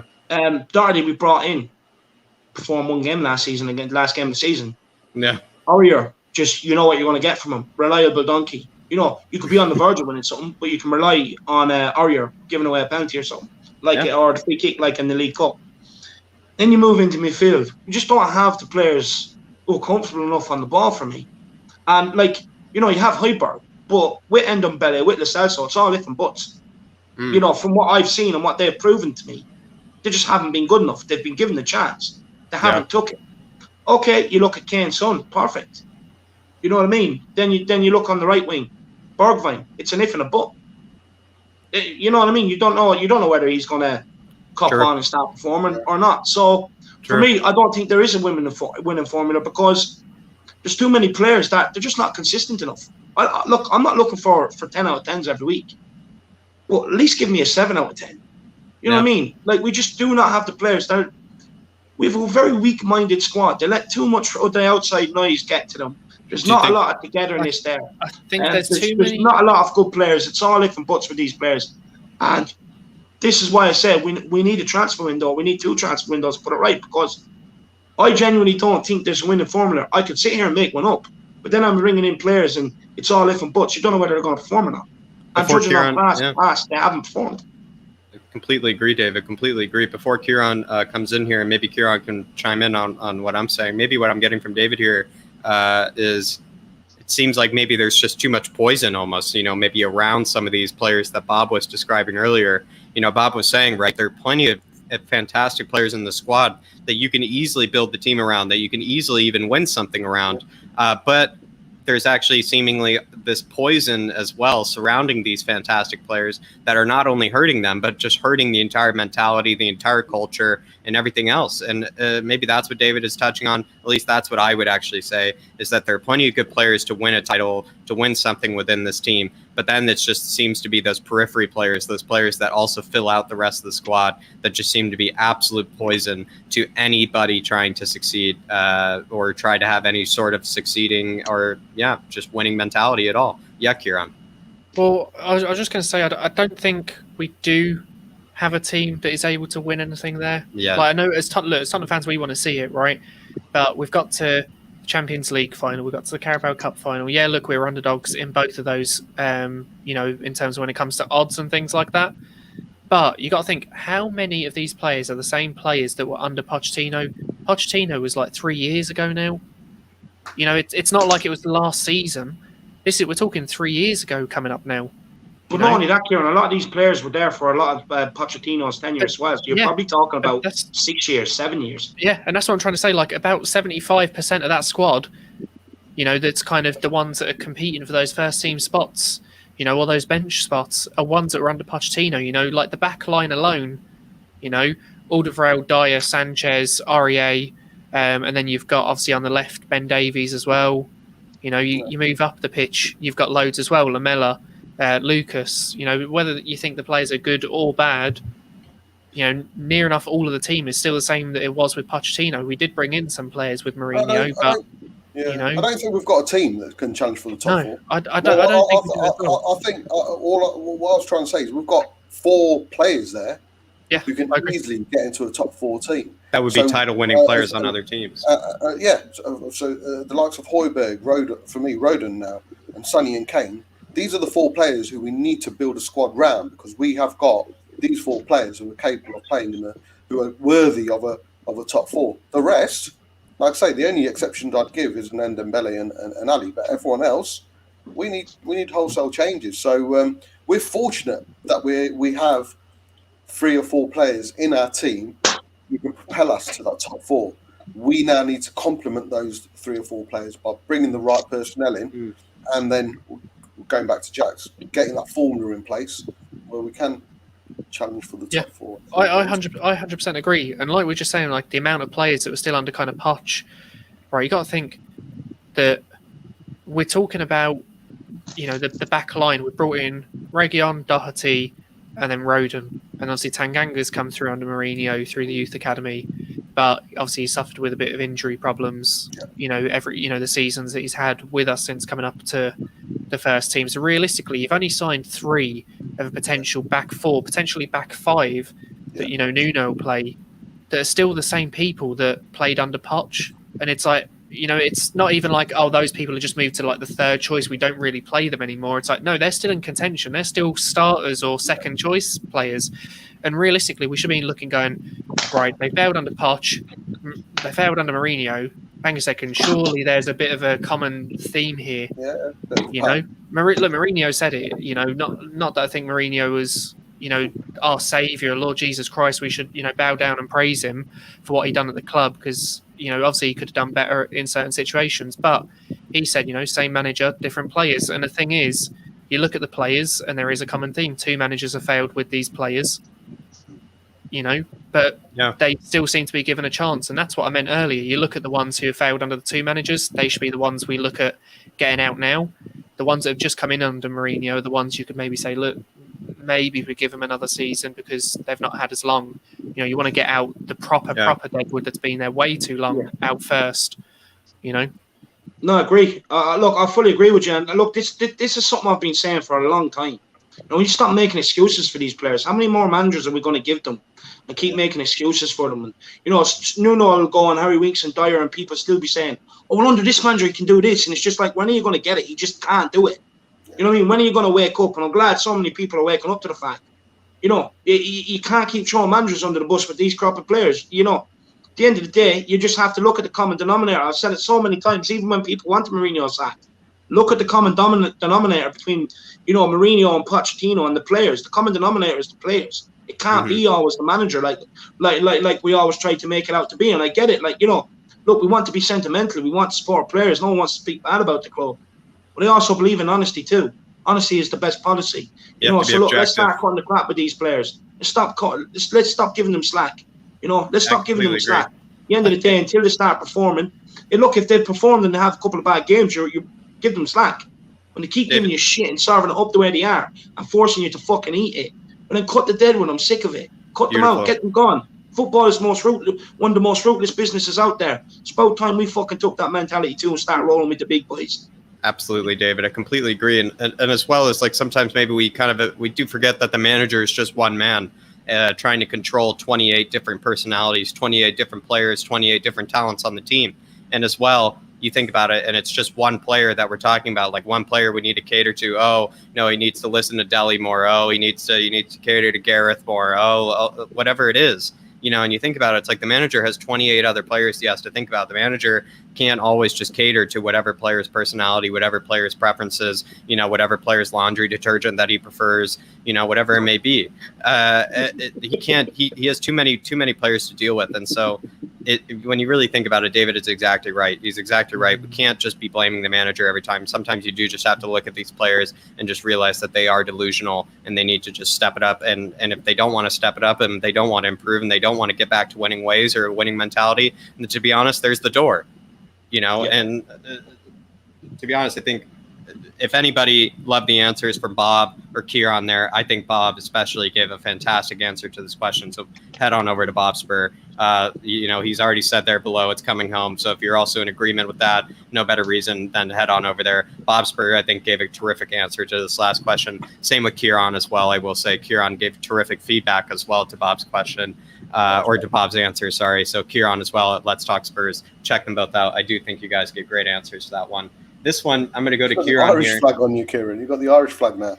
Oh. Well, look, I'm representing my dad's side just to make him feel a bit better about England. On his left-hand side, or it might be his right-hand shoulder, but it's hard to tell. But guys, with this last Euros tournament, we've obviously seen some incredibly attacking fullbacks in the likes of Spinazzola, the likes of Max Guzans, the likes of Dumfries. Even England have, with Luke Shaw, maybe the English Roberto Carlos, some have even said recently.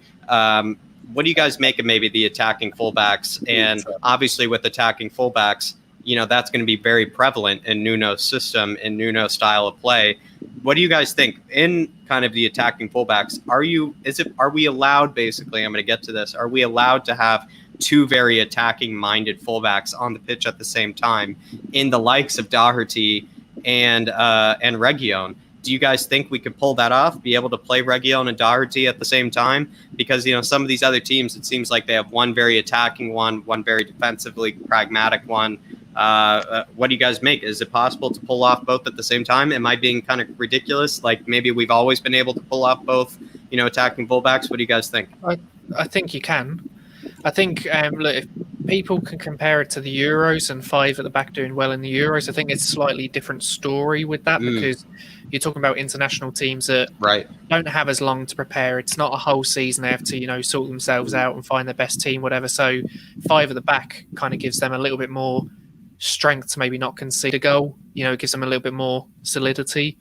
When you don't, like I said, you don't have as much time to nail everything in that you want to. But I think for us, look, if we do bring in, even just one or two decent centre backs, there's no reason why we shouldn't be a lot stronger than we were last season, of course. But there's no reason why we shouldn't be strong enough with three centre backs and allowing to use our fullbacks to bomb forward. And I think, look, if you look at actually how well Doherty did under Nuno with that system, that's why we bought him, because we thought that's the player we were getting, that's what we were going to get from him. And obviously at four in the back, it's just not worked out. He's looked a shadow, not even a shadow, it's less than a shadow of what he looked at Wolves. And I think Reguilón, when you look at him, his main weakness has been defensively. Personally, I think he looks a lot better going forward than he does defensively. And I think if you can maybe put someone else in behind him just so he doesn't have as much defensive responsibility to an extent, you probably get a lot better out of him as well. But the issue is we need to get two good centre-backs in to make that effective, because there's no point allowing your full-backs to go bombing on when you've got Dyer and Sanchez at the back, or Toby if he's not sold, because you're still going to leak goals at that point. Yeah, absolutely, completely agree there. I am going to get to John Morrison's super chat here, and he says, sorry, David. John Morrison's super chat here, and he says, for me, Davies, Aurier, Sissoko, Lamella, Stinks are the 5 that need to go as soon as possible. Need a top drawer defender, top drawer forward, and need a new keeper as well. Need a new keeper as well soon. Yeah, I mean, absolutely, John. And honestly, maybe what I would plug actually for you, John, is Kieran and I's Let's Talk Spurs video where I kind of gave some of the players that I would kind of purchase on, and I'm not kidding, John, on an actual kind of Levy budget. Considering what Levy would probably hand over to me to play with. Those I gave you kind of some of the players that I would get, and definitely a keeper is one of them. I definitely thought, immediately, Hugo's not going to be around too long. Good to have a good backup keeper. For the future, definitely need a top drawer defender. That's where I would spend the most money, is on the defender. And then obviously top drawer forward, if we had maybe the money left over for it. Turns out I really didn't have much money left over to be able to get a top drawer forward. So I went with a bit cheaper, but absolutely, John, I completely agree. And also completely agree on some of the players that you want out of the club. And as well, I would say head on over to Kieran's channel and check out some of the videos we did on that. And I think you'll really agree with me there. But really, John, really appreciate the super chat, and absolutely in 100% agreement. What do you think, David? Yeah, look, big up John Morrison for the super chat and the support, man. Really do appreciate it. You have no idea. And look, I fully agree with him. Mr. Anonymous, Bobo the Clown, Stiff Soko, Lamella and Stinks, they have to go. They've been here too long without performing. Personally, I actually think Davies probably will be given another year. If Nuno is going to go 3 at the back, he's a left-footed option on the left side of the tree. And, it might just suit Ben Davies not being played out at full-back, because anytime he was constantly tucked in behind Dyer anyway, playing Where's Wally? You know what I mean? So I do think he'll probably be given another chance. But look, the rest have to go. Everyone knows my feeling on weeks. He's just not a Premier League footballer. He has to go. Lamella, here 8 years, done, 2 Rabonas. Thank you very much. Now fuck off. Sissoko, look, didn't play well, turned it around. At least he's given us something to cheer about. Fair play. But your time's up. Aurier, he's always been a clown. Always been a liability. Get the fuck out of my club. Ben Davies, Mr. Anonymous, I want him gone too. But sadly, I think he will be given another chance. But big up John Morrison for the support. Really do appreciate it. And everyone else, get them super chats in, and let us know your opinions, thoughts, and support the channel. Yeah, absolutely. Bob, I mean, what do you think? Is it possible? To play maybe 2 very attacking fullbacks at the same time in the same system? Am I being maybe a bit too defensive myself? Am I being a bit too pragmatic myself there, Bob? Whispering into Nuno's ear. Is it maybe better to tell Nuno, yeah, you should play Doherty and Reguilón at the same time? What are your thoughts? Yeah, I think you're going down the Jose route. I think you've been the Jose bug's bitten me. No, there's every reason. If you've got 3 solid defenders, and there's every reason why you can play. The only reason you play 3 at the back is the width you're going to get provided is by the fullbacks. And for me, Reguilón's tailor-made for that. I think Doherty needs to show what he showed at Wolves. But again, without sounding like a broken record, and I'm proven right, but I'd give Bergwijn a go down there as well.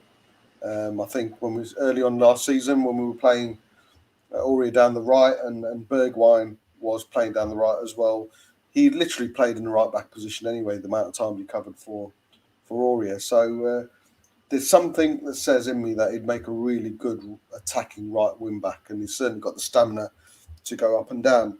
So Doherty, yes.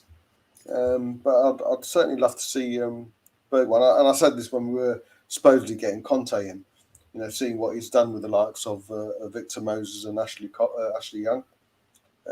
Give Bergwijn a go down there and see how he gets on. Yeah. Because I believe he's got the attributes. Yeah, absolutely, and I completely agree. I do think Bergwijn does have the attributes, and to be honest, it would be kind of nice to maybe he might one day, feature as a bit of just a right winger for us, and maybe one day he might feature as kind of that Ashley Young, Ivan Perisic, Conte-esque kind of fullback as well. I do think that would work.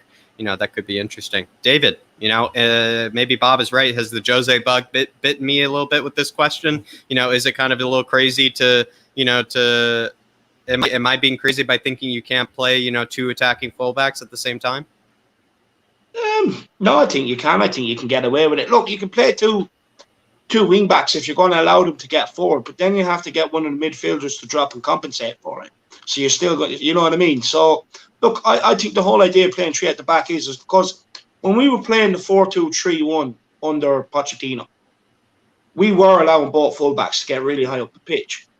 But then we also dropped the midfielders, sometimes two midfielders. We didn't allow them to go forward, which meant we were shored up at the back. We still had four kind of at the back. So when you're playing three at the back and you just keep one hole in midfielder, you're still keeping four at the back, and it's just allowing, you know, your fullbacks to bomb on. So I do believe we can definitely play two attacking wing backs if we're going to get one of the midfielders just to kind of sit in and protect that back three. Yeah, absolutely. You know, maybe I'm just thinking a bit too pragmatically. Like I said, yeah, I think Bob is right. I think the Jose bug, you know, bit me a little bit. You know, I was kind of even seeing what Roberto Mancini was doing. Maybe that's kind of actually, I'll admit, where it kind of came from. Roberto Mancini, you know, Spinazzola would go so far forward that right back Giovanni Di Lorenzo, he seems to sit back and almost kind of make it back three for them. And, you know, and I was kind of, you know, I was seeing a bit of that. You know, I was thinking what Jose was doing as well with, you know, Tanganga and Region. And so, yeah, you know, the bug has bitten me. You know, see, Jack, Italy do that, but then they allow their midfielders to get forward. Right. You know what I mean? But so the reason why he stays back, they're still creating a four at the back, but their midfielders are allowed to get forward and get involved in the play. So as long as it doesn't matter whether it's one fullback or a midfielder, as long as one of them are sitting. You know what I mean? You could even do a case where you let one, if the ball's down the left, let him bomb on. And if the ball's down the right, get the left wing back to tuck and get the right wing back to bomb on. You know, so there's different ways you can work it. It's just about, no matter what, just have four players to protect yourself at the back if you're going to let everyone else bomb forward. Because if you remember against Man City, we one of our best attacking, I don't know, we didn't attack, but the best outlays we had were our fullbacks in Aurier and Regular. Right. But that was purely and simply when they did bomb forward, we had Sissoko and Højbjerg literally coming back alongside Toby and Dyer. So we always had, like Dave just said, we always had the four at the back. Now, having three at the back would mean if we did have the bombing fullbacks, the holding midfielder would have to come back. So again, we'd have the four at the back. And the holding midfielder could be Højbjerg or whoever it is. So as long as, like Dave says, we've always got four at the back, we'll be fine, and we can allow the fullbacks to bomb forward. And if Doxy gets his game on and plays the way he did at Wolves under Nuno, and Reguilon just needs to be consistent. Brilliant answers from you guys. I mean, I'm honestly, I'm actually rejuvenated. Maybe I have a bit fresher look now in football when I think about having a bit fresher look on the back four. You know, now I'm actually going to maybe even open up myself a bit more, you know, maybe when I get into the Football Manager a bit later, you know, maybe the pragmatic bug, you know, is just a bit of a fever and, you know, it's just going to go over me. You know, the conservative, you know, defensive bug is just going to go over me. You guys are freeing me of it, I will say. But maybe a bit on the defensive end. How would you guys maybe tell Nuno? How would you tell him, you know, at breakfast, you know, dinner, wherever it is, you know, that, you know, you're talking to Nuno about these kind of things? How would you tell him to use Tanganga and Rodon next season? And maybe which player would you tell him maybe to use more? Which player would you tell him to maybe trust a bit more between Tanganga and Rodon? Who's your pick? Maybe I'll go for Bob here first. If you don't have to go first if you don't want to, Bob. No, I love going first. Thank you. Rodon for me is tailor-made for the back three. He needs obviously a couple of defenders who can help me, but his performances for Wales, and let's be honest, Ben Davies hasn't looked that shoddy in a back three as well, like Dave says. Hence the reason why I think we'll have another season with him where he can play a left-footed defender is always helpful. So for me, Rodon would have to be, and Tanganga, he needs to be eased into a centre-back position. I don't think he's got it in him. He'll do us a job at right back, of course he will, and I think he's good at a right back when we play a back four because we don't need him to go forward as much as we do when we back three. But for me, Rodon needs to establish himself as a first teamer alongside two quality defenders, and Tanganga needs to be eased in. And personally, for me, playing in every single cup game, in the Conference League, if we were playing all the kids, put him as captain and watch him grow. But he needs to be eased in. Whereas Rodon for me is tailor-made. Absolutely. Really brilliant answer, Bob. And John Morrison again with another super chat here. He says, Dyer out, Tomiyasu in. If Skip can perform, Ali can reinvent himself, and then Gio and Ndombele can get fit, might just get back on track. Problem has always been the players. Yeah, absolutely, John. I do think it's always been the players. It's been those players maybe surrounding some of these players we've been talking about today. If Skip can perform, if Skip can maybe be that plug in the center, that's someone to maybe help out Højbjerg, I think that would actually change our season completely. But obviously, Skip can't do it all on his own. We do need even further help next to Skip and next to Højbjerg as well. But you're on the right track, John. I think you're absolutely on the right track. I completely agree. David, John Morrison here. I mean, he seems to be completely with us in tune. He seems to be singing the chorus here in terms of the players he wants out of the club. Yeah, look, we're going to make him leader of the Harris Army for 24 hours, see if he can get the troops in line. You know what I mean? Big up John Morrison, speaking all the right things tonight, man. It's like music to my ears. It's like putting on a bit of, Benny King, Van Morrison, people like that, sitting back, chilling out. A bit of, what's the guy's name? Otis Redding, another great singer. People like that, just chilling out. It's music to my ears, my man. But, look, Skip, I think he is going to come in and perform, but my main question is the consistency. Can he do it consistent? Now, look, I think he can. I think he's all the right mindset. You know what I mean? He has the year out on loan. So, look, he's definitely a player that can come in and make an impact and hopefully give a couple of these players a kick up the ass in midfield. He's hungry. He's a Spurs man. He's going to want that fucking jersey. So, hopefully he'll come in, put pressure on them. And, look, hopefully if he gets an opportunity, take it. So, Skip is a good addition. Ali, look, he better reinvent himself after all the pictures this summer. If he doesn't do it, he's out the door. End of. So he better reinvent himself and not cry, well, he didn't play him in this position. Like I said, over the course of your career, you get managed by different managers. You just have to suck it up and go with the system whether you like it or not. And that's what a true pro does. And that's why they stay at the top of the level for so long. And then, look, with Ndombele, look, if we could get him fit, but it's a big if. We've had Mourinho, we've had Pochettino, and ironically, it was Mourinho the one that got him on the pitch. Pochettino was a fitness freak, couldn't. But, Jose, who apparently didn't do any fitness training, could get him on the pitch. So, that's a bit ironic. But, look, if we could get Ndombele fit, that'd be brilliant. Because, look, I'll be honest, there's a world beater in Ndombele. If you could get him fit and get the right mentality in this guy, there's a world beater there. You're going to see him do things on the pitch that, you never thought you'd see. But problem is the fitness, and it comes down to him. It comes down to his mindset. What does he want from his career? How focused is he? So that's up to him. But, I agree with him. I've always maintained this. Problem is the weak-minded players. Yeah, absolutely. Simple and David, and to the question here that, Bob just answered, what do you make? Like, what would you tell Nuno? If you had to choose between Tanganga and Rodon, maybe for who would you tell him to play more, and also maybe how would you tell him to use them or to use them? Basically, how would you tell Nuno how to get the best out of Tanganga and Rodon and how to maybe progress them in their future? Look, with Tanganga, he's a kid I really like. I think he's going to make the grade. I think he's good enough already to play, but it's his injuries. His injuries has probably cost his development a little bit. He has had something like that back injury he had was serious. You know what I mean? So it has kind of hampered his development a little bit. Now, the thing is with Tanganga, if you look at where Rodon's at and Tanganga's at, Rodon's a bit further down the line. He has the experience in the Euros, has more games under his belt. So you'd probably you'd expect Rodon to start next season in a back three or a back two. You'd expect him to start. But with Tanganga, I'd like to see him given his chance. And if he's given his chances and he takes them, who knows? He can play his way into the team. But for me, right now, where you look at where the players are at, you start Rodon, 100%. And then Tanganga, you say to him, look, you're third choice centre-back, whatever. Give him a bit of hope. Play him in cup games. And every time he's played, he's took the opportunity in my opinion. So you just say, look, just keep training, keep plugging away. You'll get your chance. And then when the chance presents itself, hopefully he takes it.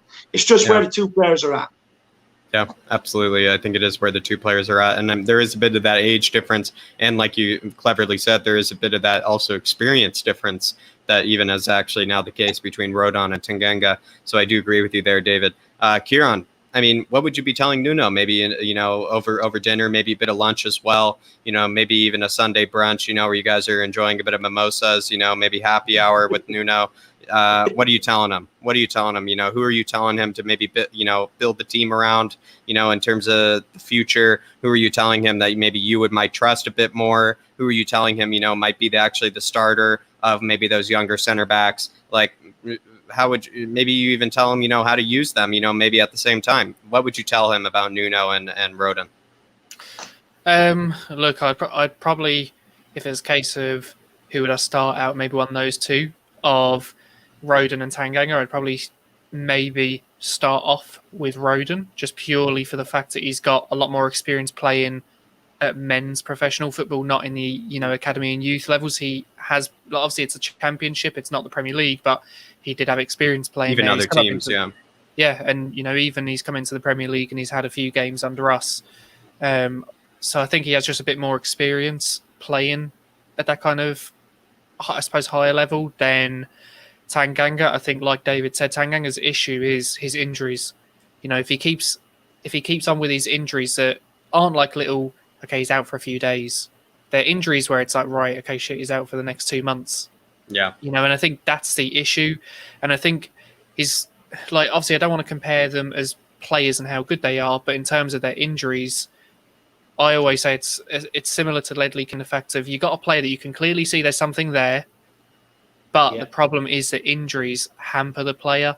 And I think with Tanganga, I'd say if we have him fit, give him a chance, because like David said, when he's had the chance, I think he's played well. I'd probably have him, maybe the right side of that centre-back pairing more than right-back. I think he's kind of like what I suppose Toby is in terms of at club he plays centre-back, but for national he can kind of do a job at, that full-back position if needed, just because there's no one else maybe available or whoever's there isn't good enough. But I think with us, we should have full-backs that are good enough, and, especially at club level, we should have full-backs that are good enough, so he shouldn't need to be played out there. Look, give Tanganga a chance if he's fit. I think injuries will hamper him. Rodon would probably be the one that I start both. If I can start one between the two, just he has a bit more experience and he doesn't have those injury problems. He can probably get a bit more of a consistent backline. Yeah, definitely Kieran. And as well, I will say, to be honest, with Tanganga and Rodon, I would like to see plenty of games, I don't know about you guys, where they actually play at the same time, where they are played, alongside each other, where we actually maybe do go for, maybe a back three of Rodon, Tanganga, and whoever else we might think That's actually future, would go well. Yeah, and maybe Bob, but maybe I might ask you, would you like to see that maybe, maybe for the lesser games, maybe for the early FA Cup game, whatever it may be, would you like to see that maybe for the majority of the, sorry for hitting my mic, for the majority of the Europa Conference League games, maybe that's what you would like to see? Yeah, I don't think any of the first teamers should play in the Conference League. Certainly to start off with. That's true. I think that should be purely for the youngsters. But Tanganga, needs to be eased in, and like you're saying, the lesser games, or if we're 3-0 up or whatever, bring him on and get him the experience alongside Rodon. Yeah, another. But for me, Rodon needs to be a definitive start next season. Absolutely. And guys, we've been rumored moving on to we're getting close to the end here, but we're also reaching a bit towards the end of full time here, and we still have to get into the extra time questions as well. So there's been a bit of rumors in terms of these major center backs obviously coming into the club. Koundé's become the new one. Obviously last season it was Skriniar being the one that we were rumored with. If you guys had the choice, you have the utopia dream choice between the two. Which one would you make if you had the choice between Koundé and Skriniar, to revitalize the defense? For this season, for last season, whatever it would have been, which one would you maybe would have rather had if you had the choice of a dream center back signing between Koundé and Skriniar? Who would you have? David, Yeah, look, for me, I see numbers being banded around for Koundé, 50 million, right? Now, I get it. He's good and he's for the future. But, okay, we've done it with Sanchez. We paid that money, but it hasn't worked out. But not only that, at the time we done it with Sanchez, we could afford to do it in a way because we already had Toby for Tongan, so you could take that risk. Right now, if you're going to pay that money for Koundé, for me, go and get Skriniar out of Inter Milan. He has the experience, he has the know-how, you know what I mean? And he has big game experience behind him, and not more than what Koundé would have. And for me, I think if you're going to pay that money, you're buying for the here and now, right? I get it. you know, we can buy for the future. But right now, we need to buy for the here and now. You're buying Kunde. It's a bit like Roden. You need to give him time to settle in. You're going to have to accept he's going to make mistakes. But, you know, he could come good in the end. But for me, just go and get Kunde, or just go and get Skriniar if you're going to pay that money, and buy for the here and now. That's what I want to see. No, interesting. I'm going to go to Bob here. David's with Skriniar. How do you feel about it, Bob? Would you rather, if you had the choice between the two, who would you go for? 100% Skriniar. It's tailor-made. We need, if we're going to play Roden and another young defender, because I personally think we need two. But for me, we need experience back there, and someone who will command a bit of respect as well. And Skriniar's tailor-made for me. Yeah. We need Tomiyasu. Tomiyasu seems like a definite, or certainly closer to the other ones, and he could play down the left-hand side, obviously being both-footed and young as well. So we do need that someone with a bit of experience, and for me, Skriniar, 100%. Interesting. Kieran, it's 2-1, or it's 2-0 actually. I think just to be different, I will probably go for Kunde, but I'd be interested in what you would say. Who would you go for between Skriniar and Kunde? No, I'm glad you said Kunde, because I felt like I was maybe getting a bit deluded. It was going to be 3v1, yeah. I was worried as well. It was going to be 3v1, but this is interesting. The older, wiser heads are going with Skriniar. The younger blood is, seemingly liking Kunde. What do you make of that? See, I understand why. To me, it's a bit 50-50, but I probably edge towards Kunde. If it was last season or this last transfer window just gone, I would have said Skriniar 100%. Yeah. But the more this Skriniar thing goes on, the more I just feel like, the link's kind of dead. I don't think it will happen, for one. I think Kunde is probably more realistic than Skriniar. At this point, to be honest, I take him. I think, look, he's already proven enough. Kunde, and I think he's a huge upgrade from our positions. He's a better athlete. He can actually play with the ball. Yeah, I think looking at the manager, if we're going to play 4 in the back, like we did with Jose, would have taken Skriniar, because I think that experience and just someone who's solid covers you. But I think with 3 in the back, I would take Kunde all day long.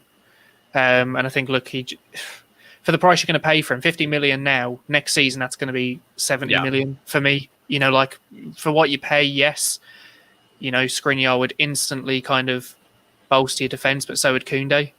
And I think Kunde's value is only going to rise. So it's kind of like, you pick him up 50 million now, or you're never going to pick him up because he's going to be priced out of a move to us. That's just kind of how I feel about it personally. Yeah. Can I ask you a quick question there, guys? And this is for you, Jack and Kieran. Is Kunde better than Skriniar in your opinion? Yeah, right now, as we speak. As we speak, different types of defenders. Yeah, I would say, if you're just looking for someone who just puts a tackle in the back is going to stop people getting past them, I'd probably say I'd go for Skriniar.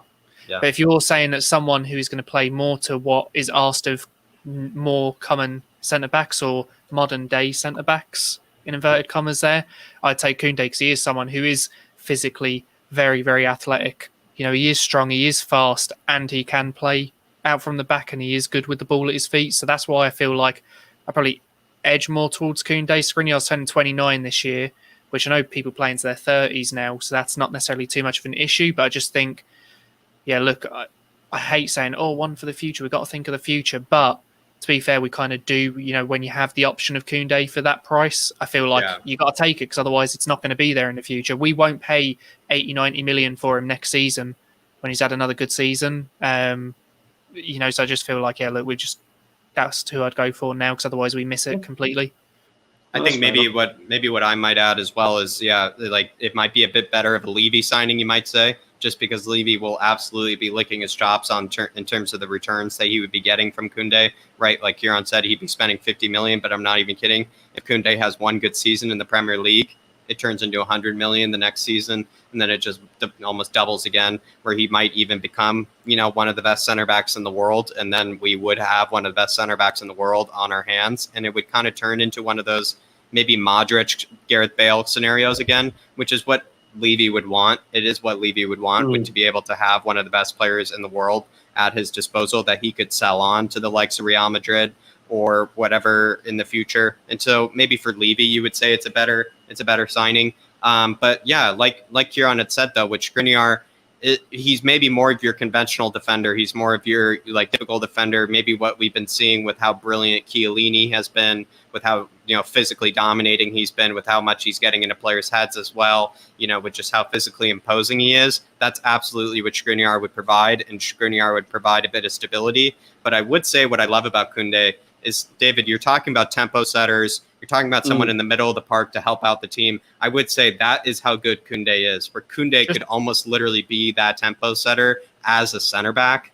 And it would just change the entire dynamic of how even the team develops, is where we wouldn't even need necessarily a tempo setter. We would just have Koundé. And so then you think about it, we could just put another player like Højbjerg next to Højbjerg, someone who works really hard for the team, someone that's just going to be a destroyer, and we could have Koundé be the distributor. And we've called Toby Lord of the Pings, which he absolutely is Lord of the Pings. But with Koundé, I'm not kidding, literally just one of the best passers in all of world football. That's what I would say. Yeah, by the way, just I seen the comments there. Yeah, Skriniar is 26. I don't know why. I thought he's older, but yeah, no, he is actually only 26. But I just still take Koundé, to be honest. Yeah, but it's really interesting though. The older, wiser heads who've seen plenty more football under their belt, have a bit more wisdom, are going with Skriniar, and maybe the younger, maybe hipper, Spurs fans, I would say, are going with Koundé. Maybe it just shows, the tides are changing. There's a bit of divide within the fan base, and we just found it there. So will be interesting. Maybe any final words on Skriniar or Koundé?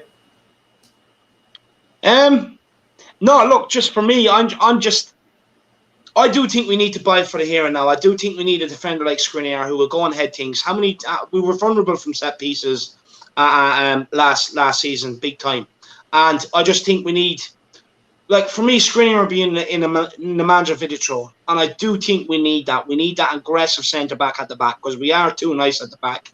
And for me, look, I just think because we've already been burnt with Sanchez and where we are now, it's all well and good taking a punt on Koundé. But then you're putting two young lads, Koundé and Rodon, together. And you're going to have to allow mistakes for both. Exactly. And for me right now, I don't think you can allow that. I do think you need someone like Skriniar. Yeah, look, if you could bring in the two, it would be ideal. You could play Skriniar and Koundé, or Skriniar and Rodon. But I do think you need someone like Skriniar. And then once you have your centre-back sorted out, then you can start thinking of bringing in someone like Koundé. But I just believe right now we need the here and now, and we need someone who will go and attack the ball from set pieces. Would you agree with me that if Toby stayed, I'd be up for Koundé? Yes, I'd be up for Koundé. Because you could play Koundé beside Toby. Exactly. Yeah, exactly. It's only because Toby's going. I think we need that slight experience, and he has played many and more games. I might be wrong, actually. But certainly for me, he brings a bit more. Wine's getting to me now. It brings in a bit more experience than what Koundé does, and the only reason he's more for me than Koundé is because Toby's going. If Toby stays, then I think he won't play every single game. Me and David agree on that. He won't be playing every single game. Toby won't. But the amount of experience the other defenders, Skriniar included, Koundé included, that can sponge off of Toby with the amount of experience he's had with us. The only problem with me with Toby, he's made little whispers of wanting to leave over and over again. And if he wants to, go and fuck off, mate. Yeah. Well, this is what I was just going to say, just because you guys are saying it. This is why I was even kind of 50-50, because if we still had Toby willing and wanting to stay, I'd say Koundé every day of the week. The only reason 100%. I was even kind of 50-50 about it was because it was like, if Toby's leaving, I suppose we don't really have anyone experienced unless you want to leave Dyer in there, which I really do not. So it's kind of just thing. Ruins the word experience if you put that next to Dyer. Really, it just ruins the whole Can I ask one question? I know it's your job, Jack. Can I ask a question? Bob, go ahead. Do you think, putting all aside what we've seen for the last 2 years, do you think there's any player who we think is going to be shit, has got the potential to surprise us under Nuno? Someone that is shit right now that we think has the potential to turn it Who completely around. Who might actually surprise us and think, you know what, well done, Nuno. Or are they all a lost cause? Davinson Sanchez is not a bad call. Maybe a safe call. Maybe not. He's not been too bad in the Copper. He's not been that bad. Because I think everybody's going to say Matt Shitherty, is their answer because with Matt, because I think that's an easy answer because Nuno is the Doherty whisperer, and so it's kind of like it's just kind of maybe a bit of an easy answer. So maybe a bit more controversial, I would say GPS Sanchez would be the one that maybe he just completely turns around. I would say I've always said with Sanchez he could become what kind of, you guys remember what like Manolas was for Roma. He's got the attributes. Because with Manolas was one of the worst passers, one of the worst distributors I'd ever seen in my entire life. But that's what made him actually kind of a brilliant defender. Was he just was the destroyer? He was just the no nonsense guy that just could chase down. He was also extremely quick, kind of like Sanchez as well, extremely quick. We've seen what Walker's pace does for England. The amount of times he's got us out of a tight hole.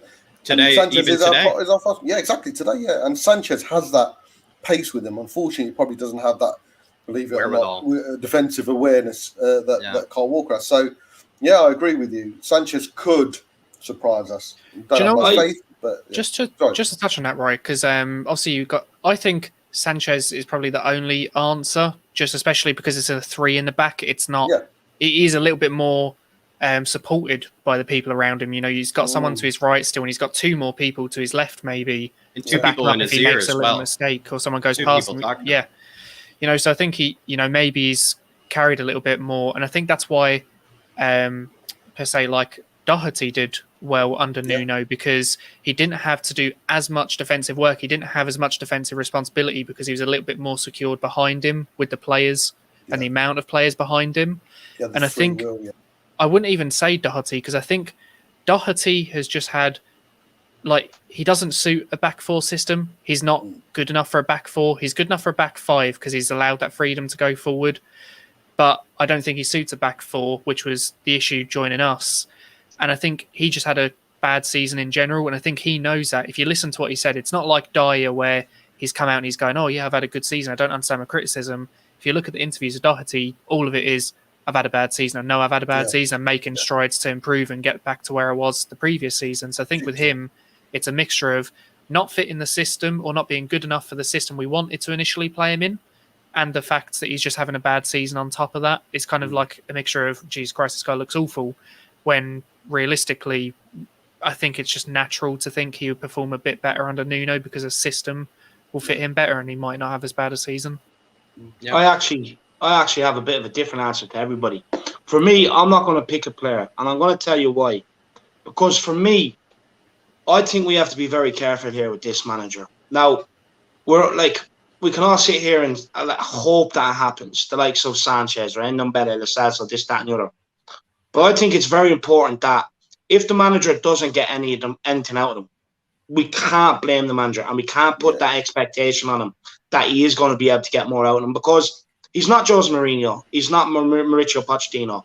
And if they couldn't do it, well then, we can't expect him to do it. And for me, if these players don't perform, you can't put that failing on another manager. We have to start owning up and put it on the players. And I would like to see improvements. I do think there's going to be 1 or 2 players that you will see an improvement out of.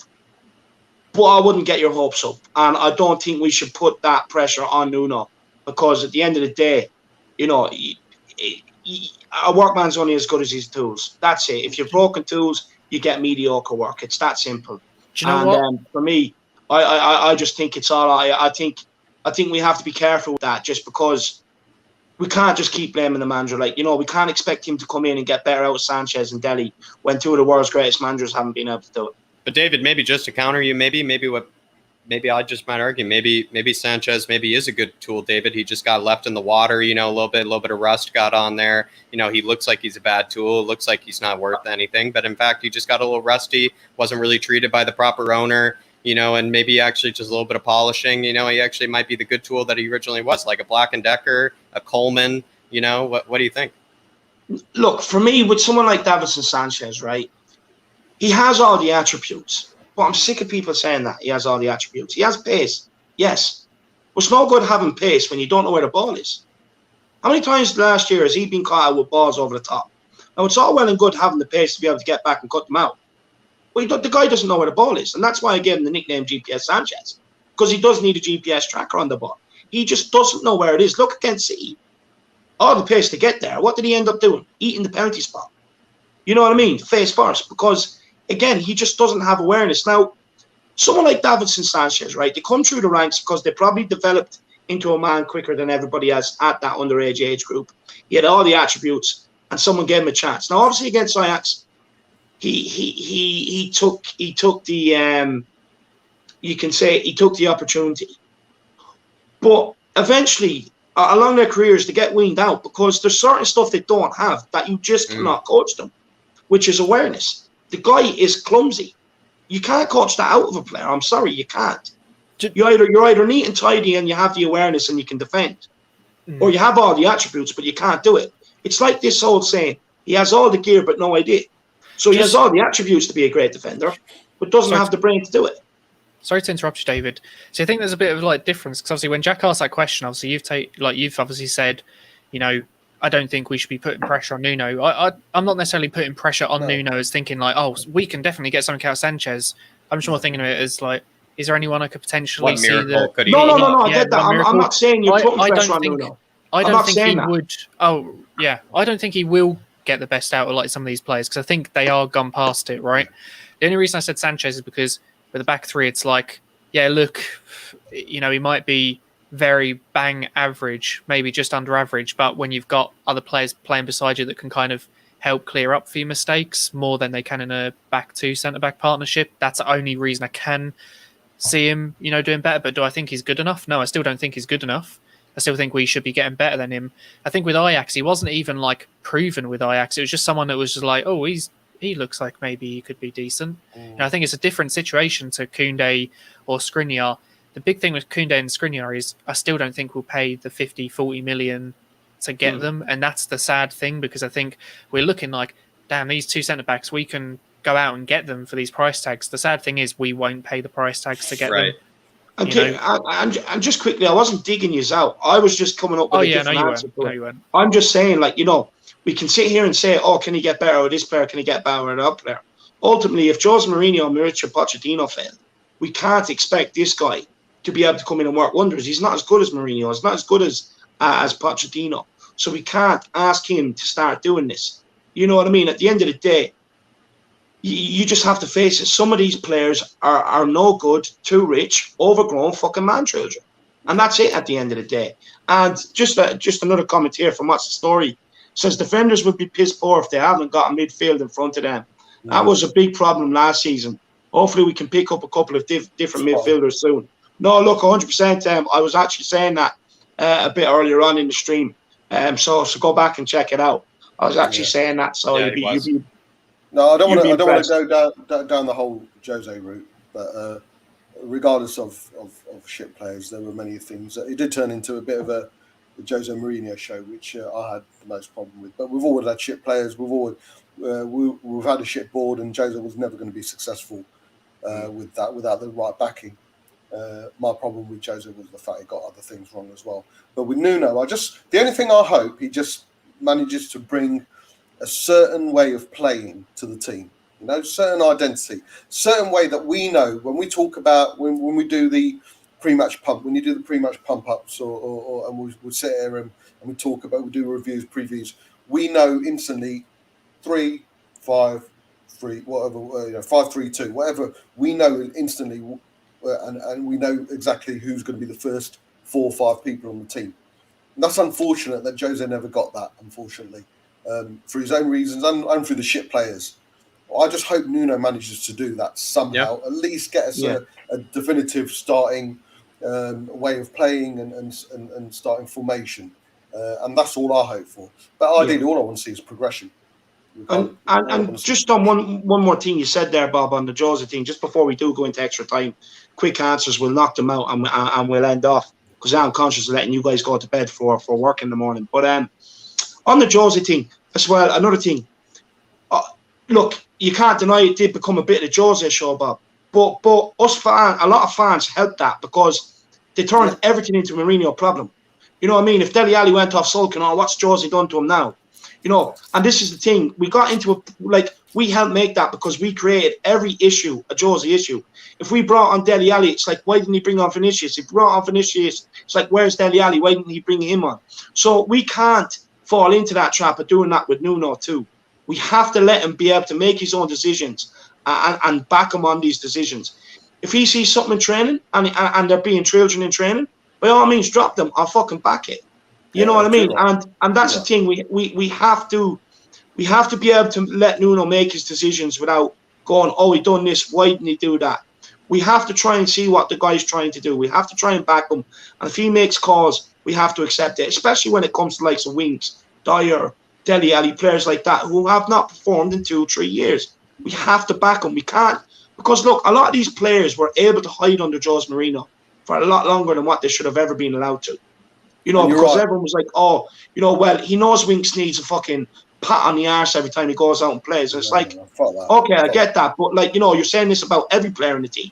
You know, we can't have a squad where you need 25 egos massaged. You need to go back to, like, what Alex Ferguson had at United, where you have 15, you know, proper professionals, and then you have 2 or 3 players that you massage their egos, but they're genuinely the players that are game changers, that on their day are world class. Not the likes of fucking Harry Winks, not the likes of Eric fucking Moonboots Dyer, not Bobo the Oreo right back clown. You know what I mean? Not Mr. Anonymous, you know what I mean? Like, this is the thing, and we have to be very conscious with this. We have to give the guy a chance to guess what I'm saying. But look, enough for me rambling. Let's crack on to extra time.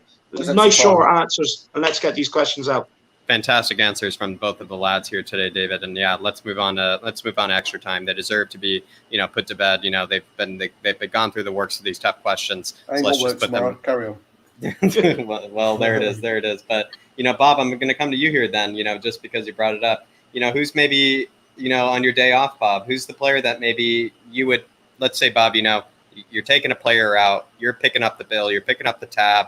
You know, let's say, you know, you're going out to the pub, maybe you're going out to dinner, maybe you're getting a coffee. Which player in the Spurs squad, the current Spurs squad, would you feel like you would like to most, you know, take him out to a dinner, take him out to, take him out for a pint, whatever it may be, whatever you guys are having, who would you like to pick up the tab for the most in the squad? I like to consider myself a really good salesman. I can sell ice to an Eskimo. I managed to sell a car to a blind woman the other day. Yeah. Believe it or not, I managed to sell a car to a blind woman, and that is God's honest truth. The fact she wasn't the driver, she was on mobility, and she had someone else to drive the car for her. She needed it though. But I literally sold a car to a blind woman. How's that? And because of that, because of my convincing skills and me able to get someone to see the light and see what's good for them, I'd like to turn Ndombele out. Take him out and say, listen, mate, you've got a really short career. You've got another 6 years in you, 7 years at the top. Well, no, you've got another 5 years at the top. Believe me, look at Paul Pogba. Everyone rates him as one of the best midfielders in the world. You have got more than him. If you get your mindset right, you get your fat belly right, trust me, you can become better than Paul Pogba. You can be the best midfielder in the world. Standard. Are you telling him this? Where are you telling him this, Bob? I'm telling him this on a Diet Coke while he's having a water. And I'm convincing him that the only way forward is staying at Tottenham, getting your mindset right, and becoming the best midfielder in the world, because he's got it in him. Because like I said, the way he's controlled the ball sometimes, the way he takes on players, I've only seen Gaza ever do. I'm not comparing him to Gaza, no chance. You know, he's never going to be as good as Gaza, no chance. But some of the skills he does reminds me of a very Gaza-esque. And I need to show him some videos of Gaza. Look, this guy's a cult hero. This guy was one of the best midfielders in the world. You can be better than you can become that. You can become that. Get your head right. Get your head right. And by the way, do you fancy buying a car? Well, there it is from Bob. What is interesting, I will say about Bob's answer is that he doesn't actually seem to be, getting anything for Tanguy. So Tanguy will be receiving this very, motivational, very critical speech from Bob without any meal or any food in front of him, any drink of any kind of his choice. So I will say, maybe a bit harsh, for Tanguy, but maybe exactly what he deserves. Maybe the motivation he deserves from Bob. Water. Absolutely. Water. David, who's the person? Who's the player in the squad? You want to take out. You maybe to lunch. Maybe give, like Bob was saying, maybe someone you just want to give a good old talking to. Maybe someone you just want to say, look, this guy deserves. This guy deserves a pint. On behalf of the Harris Army, on behalf of the Irish Hotspur, this guy deserves a good old dinner. What is it? Or, who you picking in the squad? Maybe to give a bit of a walloping to. Maybe to buy a pint for. Who? What would it be? Who is it? See, I'm conflicted here because, I believe rewards should be given to someone that deserves it. Now, if I'm bringing the likes of Harry Winks for a point and then, giving him some wisdom, I'm kind of rewarding him for being a failure. So like something like that should probably be done in the canteen, with a player like that. So for me, I'm going to give it to a player that I think deserves it. I'm going to give it to Harry Kane. He's held Tottenham, for 5 years up top. And for me, I have to give it to Harry Kane. Like I said, he's, we haven't really had a good backups. Look, Llorente done a job. Don't get me wrong. I like Llorente. I think he done a job. But Harry Kane has carried Tottenham for 5 years now. So I think he deserves it. And for me, I'm going to bring him out for a nice big steak with onions, pepper sauce, potatoes, chips, whatever the guy wants. I'm giving it to him. And he can have what he wants. He can even go for dessert. He can even go for a chocolate fondant or something. Because he's going to go into training and work it off the next day. So I'm a firm believer in giving rewards. And like I said, I can't be bringing Harry Winks, giving him a reward and then giving him information too. That's just too kind. It's reward and failure. So it has to be someone like Harry Kane. Fucking Dembele, I'm going with David. No, but Bob. But Bob, I think Bob did it really well, though, David. Bob it seemed like they were just having this conversation almost in like a fluorescent room, no food to be seen. It didn't even probably have a packet of crisps in front of him. It seemed like Bob, the only tab he was picking up was just for that low Diet Coke that he got. The way it brought out the breadsticks, Bob told him take that fucking mac and he's not getting any of those. Exactly. I'm Indian. Just quickly, I read this comment from us a story before we let Kieran in, just because it's funny. If Nuno holds decent training sessions, he can win the players over. Bouncy castle, water slides, trampolines. It's all about keeping these players happy. 100%. And then just another comment there, just to Paul Russell said as well, don't forget the jelly and ice cream. Yeah, don't forget the jelly ice cream, and he wants to give Guinness to Harry Kane, only the best. But look, what I will say to you is, lad, that look, they have Levyland soon. You never know; it might all be there in Levyland. Who knows? So you could be getting them at Tottenham very, very soon. Look, next time I bring you over to a game, I could bring you to a bouncy castle at Levyland. I can let you go and stay in the plunge pool. I'll let you do a bit of rock climbing. And then, you'll probably be too exhausted, which is what Daniel Levy doesn't want. So he'll be able to, there'll be energy drinks. I'll buy you an energy drink, and then we'll go and watch the game. How about that? I love that. Absolutely love that. Kieran, and then we can bring Ronald McDombele to the chipper and getting some food after the game after he's run his heart out, because I know you're a big fan of Ronald McDombele. No, after a 5K, absolutely. After a 5K. But Kieran, which player are you taking out for, which player are you picking up the tab for? Just want to give some breaking news, Kieran, before you start. Yeah, sure. Connor Cody has been chatting to the press, and again, press being the press, have made a big deal out of the fact that he said, Nuno's a really good manager. So, yeah, the breaking news is that Connor Cody's signed. Connor Cody's signed for Tottenham Hotspur. Basically, he's just asked about Spurs are looking for a centre-back. They put two and two together, and to be fair, Cody has basically said, I want to play under Nuno, in not so many words. He's a fantastic in everything he does. It really is. He was brilliant since the day he came in. He's been absolutely fantastic because with the way we play, he's given us a new idea along the way, which has been brilliant. But yeah. So there's strong links breaking the last 58 minutes. That Is that new quotes or is that from Monday night, because I remember he did Monday night reading football. it now, it looks like it's old. I can't see how.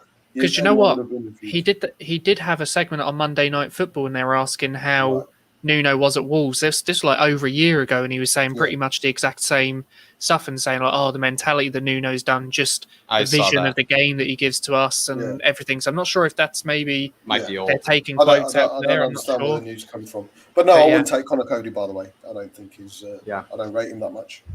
Well, look, lads, back onto the show. Let's get some of these questions answered, and then let's get off, because Jack needs to spend time with the missus. Kieran has work tomorrow.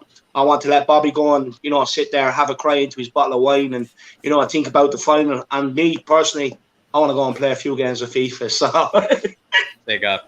Kieran, who are you picking up the tab for? Look, David's gone for Kane. Bob's gone for Ndombele.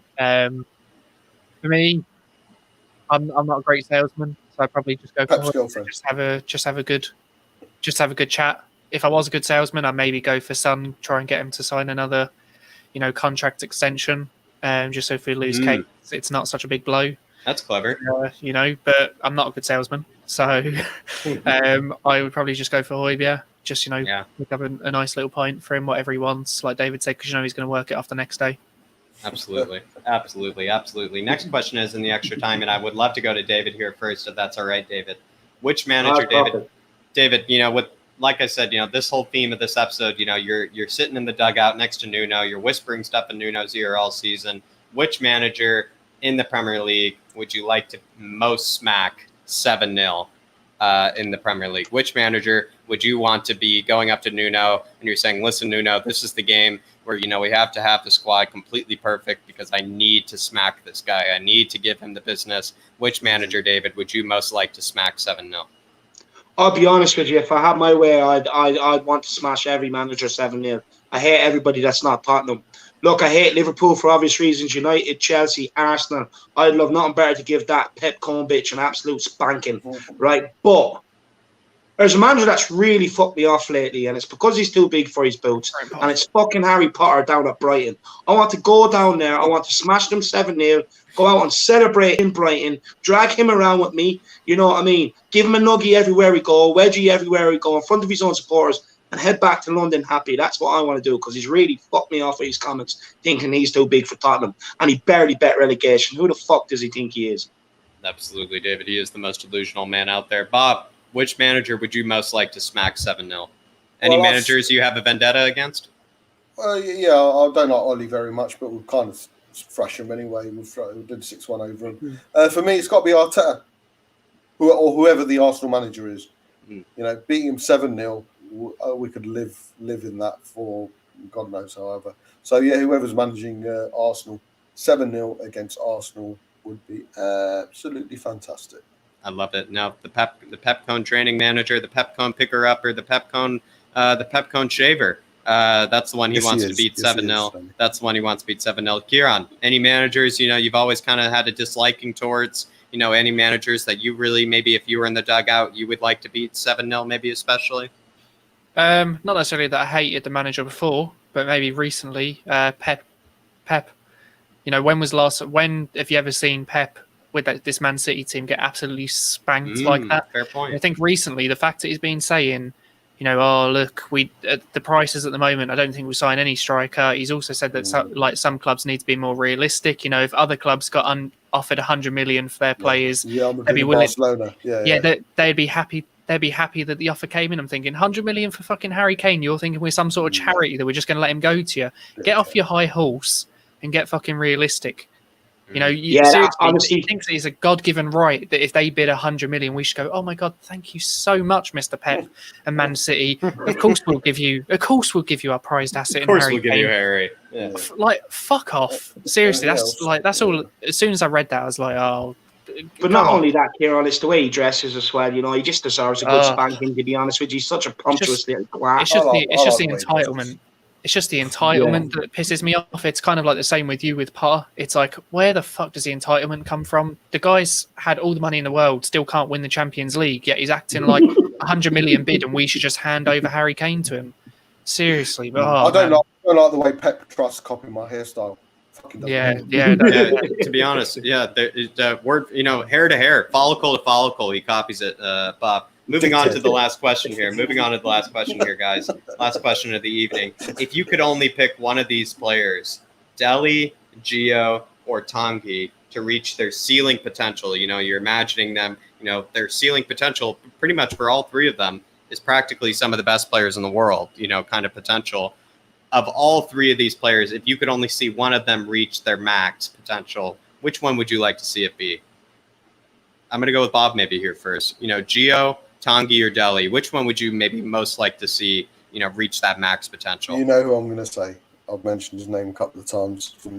For me, Tanga, I really think he doesn't realise. You know when sometimes you get singers come onto X Factor and they sing a really nice song and Simon Cowell goes, "You don't know how good you are."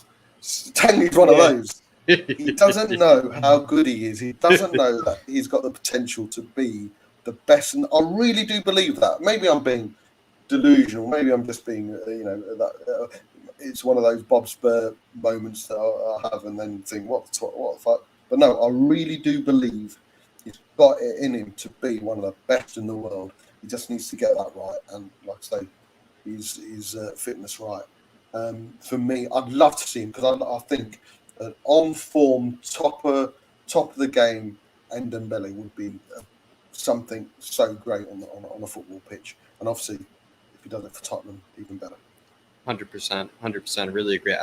That's mine as well, Bob. That would be mine as well. Kieran, who would be yours? Who'd be yours of the three? If you would like to see one maybe reach their max ceiling potential, who would it be between Tanguy, Gio, Lo Celso, and Dele as well? Well, if I could guarantee that whatever player I picked was going to stay at Spurs forever. Yeah, they have. They're staying at Spurs. Right. Okay. If they are forever, I'd say Tanguy. If they weren't guaranteed to stay, I'd probably say Dele because I still feel that if Tanguy was reaching his prime, he'd probably go somewhere else. Yeah. And I kind of feel maybe the same with Lo Celso. Eventually, he'd maybe go to one of the Spanish clubs. Realistic. Yeah. So I do feel like Dele is probably the one that if he did reach his peak and we weren't limited to they're staying for us forever, I just feel like Dele's more likely the one to stay with us for the long run than the other two. Yeah, absolutely. A lot of interesting answers from not only you guys, but also the chat as well. It seems to be a bit divided. Yeah. They all seem to have their favorite player. Some of the players that they would like to see reach their potential. David, who's yours? Who's the one that you would like to see maybe reach their max? No, look, I'm going to go with, Ronald McDombele because for me, for me, as much as I slate the guy, right, and, it's more fitness-based, I actually do think there's a good baller in there, and he reminds me a bit of myself, I'll be honest with you, right? Bit overweight, he has great feet, he can do magical things, but his brain is thinking quicker than what his feet can move because the weight is slowing him down, right? Now, I have seen him do some amazing things already in a Spurs jersey on the ball, but his biggest problem is his work rate and how often he can do it because he's not fit. And I just think, everything about him, I do think we could get another Musa Dembele, with Ndombele, but with more flair and more end product, if we could just get his fucking ass moving. So maybe what I'm thinking is maybe, just hang over the pitch on a fishing rod, put me up in the top tier of the stand, and just wheel down a Big Mac, right, and just have it, and then just keep moving it forward. And I can guarantee you, right, you will see him beat 4 or 5 lads, bounce people off him, chasing that Big Mac. And where I'll end up putting the Big Mac is the top of the net. So when he scores, he can just run in, grab it, and then just give me a thumbs up. Thanks, Dave. That's the motivation I needed. For me, I think it has to be Ronald McDombele. Look, with Gio, I'm not convinced. Look, when I seen him run out the ball like he thought he was playing rugby, right? Yeah, against Leeds, I think it was. I think it was actually against Leeds. Was that him that ran the ball out? I think it was. Yeah, I couldn't forgive it. Like, to not know where the fucking lines are on a pitch, give me a break. Give me a break. You know what I mean? Look, the guy works hard. I'm not sold on him. With Dele, look, like I said, I'm waiting for his debut single. You know what I mean? With all the pictures that are coming out of Tottenham, and it looks like, Dele Alli single, 20th of August. You know what I mean? Maybe the first song can be Save Me or something like that. But I'm definitely going to go with Ronald McDombele. Plus, we've seen what Ali can be, what Ali's like at his peak. Yeah, Dembele can fair. piss all over that. Do you know Yeah, how Tommy, Dembele can piss all over that. Just Do you know really how good quickly, he with was? David's analogy, I was picturing, you know how with the camera that moves above the Yeah, pitch yeah. on that zip line, I was picturing what David was describing, alongside that camera that's going up and down the pitch, it's the burger that's flying on a zip line and he's just chasing it up and down. It would just be like a laser, with a cat, it'd just be absolutely brilliant. But yeah, Kieran. That Sanchez failed in the Premier League last time, didn't Yeah, he? Last time he he's tried one of it. those as because well. he went With, to Swansea with on that loan. guy, though, But Bob, at the Renato. time, Yeah, at the time, he yeah. had a hell of a lot of personal Yeah. problems for Yeah. such a young guy, and it was he wasn't right up there. Yeah. But he's gone away. He's gone to France. His career hit the heights. Then they failed. He's gone to France and he's re-established himself. I'll take Now him. that I'll for give me him shows that he's getting that. He does have that mentality. He knows he fucked up. And look, it's ideally what we want Dele Alli to be. He's played shit. Now just come in and get the show us that you do have a good mentality and come back in.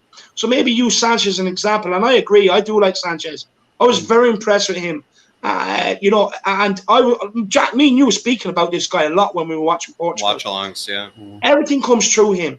He's a midfielder that can get on the ball. He breaks the lines, but then he can pass and he can shoot as well. And he's brave. He's a very talented boy. If we could get him, that's a great player to put in there. What's the story? Great player.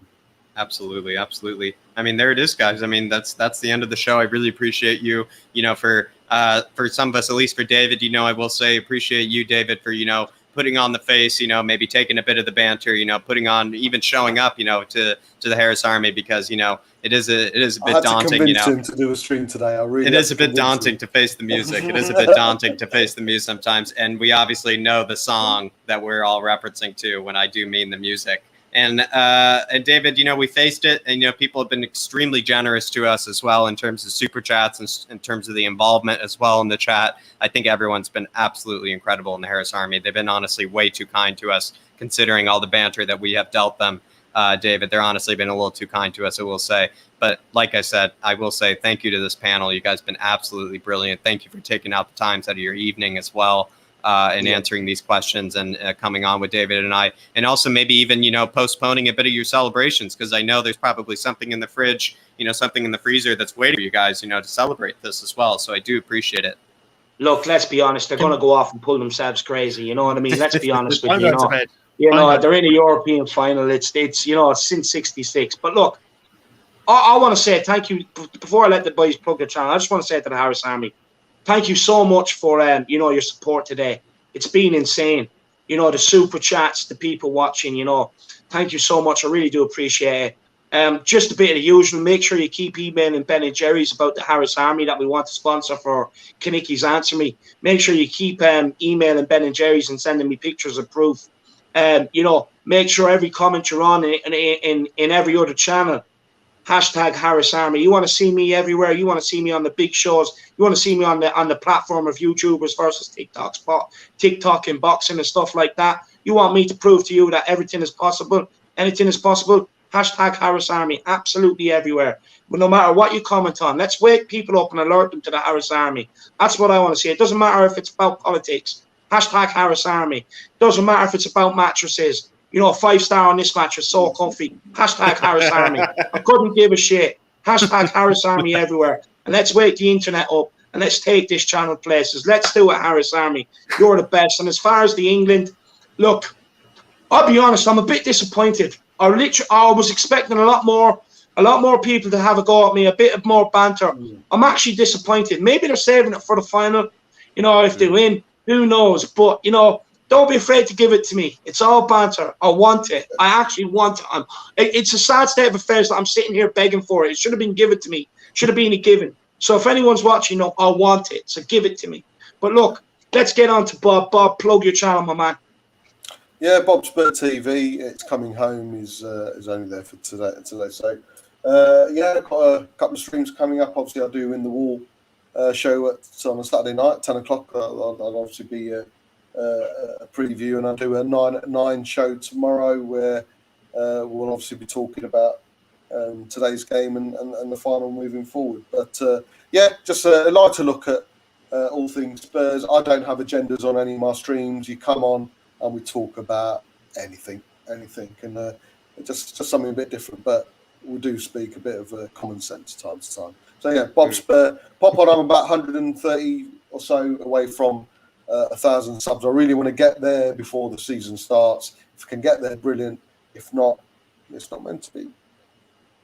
Oh, it is. No, It Bob. is Bobby. It is Bobby. It is Bobby. And believe me, before David even plugs it, believe everybody. Bob doesn't. He doesn't like to do it for himself because and so I'm just going to do it for him. Everybody knows if you're new to Bob, if this is the first time you've seen him, he's given absolutely incredible answers. I feel like today, some answers that I will say really made me think back. Some answers I really was not, expecting either as well. Some really, really quality analysis, I feel like, for Bob today. And if any of that, caught your ear, if you also caught on to that as well, like I did, I really encourage you to head on over to Bob's channel, to Bobspur TV, and give him that subscribe. He's only 130 away from 1,000, from getting that Bob kind of, just a bit of that relief, a bit of that sense of, he's doing the right thing, because he is doing the right thing. He also shows us plenty of love. So I feel like you have to show him a bit of love as well. He always comes on to our shows. He always gives us the time of day. So please, please, please show him the time of day. Not only that, look, you ever want thumbnails or anything made, get in contact with Bob. He's absolutely brilliant at them. He helps us out a lot here with thumbnails and stuff like that. And another thing I want to say is he's so generous with his time. He probably puts more time into other channels and helping them than what he does his own at times. And for me, I think that's a great quality. And one thing, if I can guarantee that, is coming home. It's 1K subs before Bob, before the season. And from here on out, I'm going to do my very best to make it happen, to be honest with you. I'm going to start a campaign on social media and everything else. And Brilliant. We will get you there, Bob, because you deserve it, my man. You're a great look. Whether it's short notice or whether it's planned, one thing you can rely on is Bob's going to turn up. You know what I mean? And he's always there for everybody else. So I do encourage everybody, let's get him to the 1K. Let's get him to the 1K and see what, I think he fully deserves it. I think he's a very underrated channel out there. So let's put some respect on his name and let's see how far we can do it. Hashtag Harris Army everywhere, and I'm going to watch out for the social media campaign. I'm going to get it going tomorrow, and we'll have Bob at 1K within a matter of weeks. No problem. Getting them to 1,000. Kieran. Yeah, look, just want to say, obviously, thanks to Jack and David Theirishyid for having me on, obviously, the Italian Hotspur. But look, obviously, if David, Jack, and Bob haven't promoted enough, seriously, you need to go over to Bob's channel. Like, when I say it isn't people jumping on, ranting, screaming into a microphone, right? Bob covers near enough everything Tottenham. And it's not, like I said, screaming in the mic. It's a calm, calculated opinion and discussion about what's going on. And I think a lot of the times, those are where the best discussions come from. Those are where the best, what's missing. Those are where the best conversations come from. And look, I think it's a bit of a crime that he's not at 1,000 subs already, considering there are a lot more channels on YouTube, not necessarily even football related, that are past that amount. I've seen what the Harris Army can do. So make sure you get over to Bob's channel. Make sure you subscribe to his channel. Let's get him to 1,000 before the Premier League season started. Because like I said, it's a bit of a fucking crime. He's not already there. Yeah. Well said. But obviously, look, I've got to promote my own channel as well. I suppose that's what I've been teed up for. You can find Piss off, Bryce. You can find me on Let's Talk Spurs. It is the one with this logo, because I know there's another channel. It's an inactive channel, but this is the one when you search in. It's the one with this logo. So if you see that when you search Let's Talk Spurs on YouTube, that's the correct channel. I know a few people asked in the last stream. So yeah, look, you can find me there, or you can find me at Twitter at Let_Talk Spurs. I did recently do a stream yesterday with Jack. We kind of did 130 million kind of budget signings, maybe who we'd sign. And actually, funny enough, a few players that came up in chat. I know that Shane Black mentioned Daichi Kamada, who was also referencing that video as well. So if you are interested in that, and we also did a video on players we think we should sell this summer and keep. We've also got that up as well. So if you're interested in potentially watching that or listening to it, you can find it over on my channel with Let's Talk Spurs. Absolutely. No, I saw yesterday's. I've seen yesterday's stream, and there was you both kind of had the same players, didn't you? You had the same kind of profile of player who you wanted to bring in, which was interesting. Yeah, plenty of them also as well. We even mentioned plenty of them are some of the ones that, you know, we've seen in the rumor mills, you know, as well, Bob. Like, you know, it was kind of, I think, a good, healthy mix of, you know, players that plenty of the people in the Harris Army, plenty of people have heard of, you know, that Spurs have been rumored with, and then some as well that are kind of, you know, just a bit of alternatives, you know, to some of the rumors as well. So I do think it's a very, very healthy mixture that Kieran and I came up with there. Great and as well, really it's always the topic at hand, you know, which deadwood do you get out? How much can we actually get for that, you know, deadwood? All of those questions can be absolutely answered over at Kieran's channel, Let's Talk Spurs.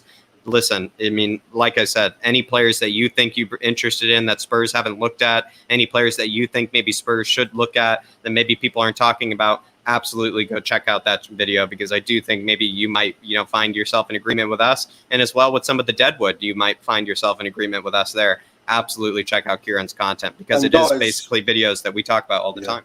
And guys, there were realistic signings as well. You know, it wasn't the case nothing of above 30 million, 35 million. Yeah, exactly.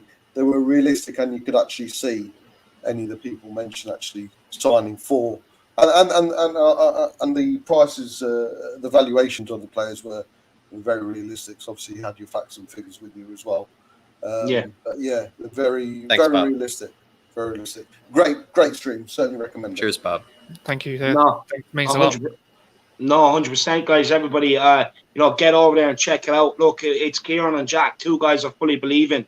You know what I mean? And look, with Kieran, look, he's only getting off the ground, but look, I'm sure he's going to be a big hit with the fans.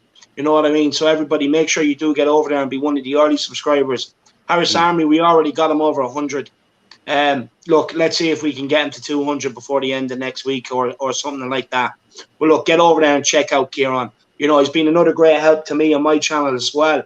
You know what I mean? And I probably, like, without all these people, like so Bob, without Kieran, without Jack, you know, and a lot of other people along the way, you know, this channel wouldn't have grown to where it is. I wouldn't be here where I am without any of these guys. So I just think that anybody that comes on this show, I would love if you could just automatically go over and subscribe to them and everything else, because they help this channel so much. And, you know, it's something I believe in, that we should be trying to all help each other.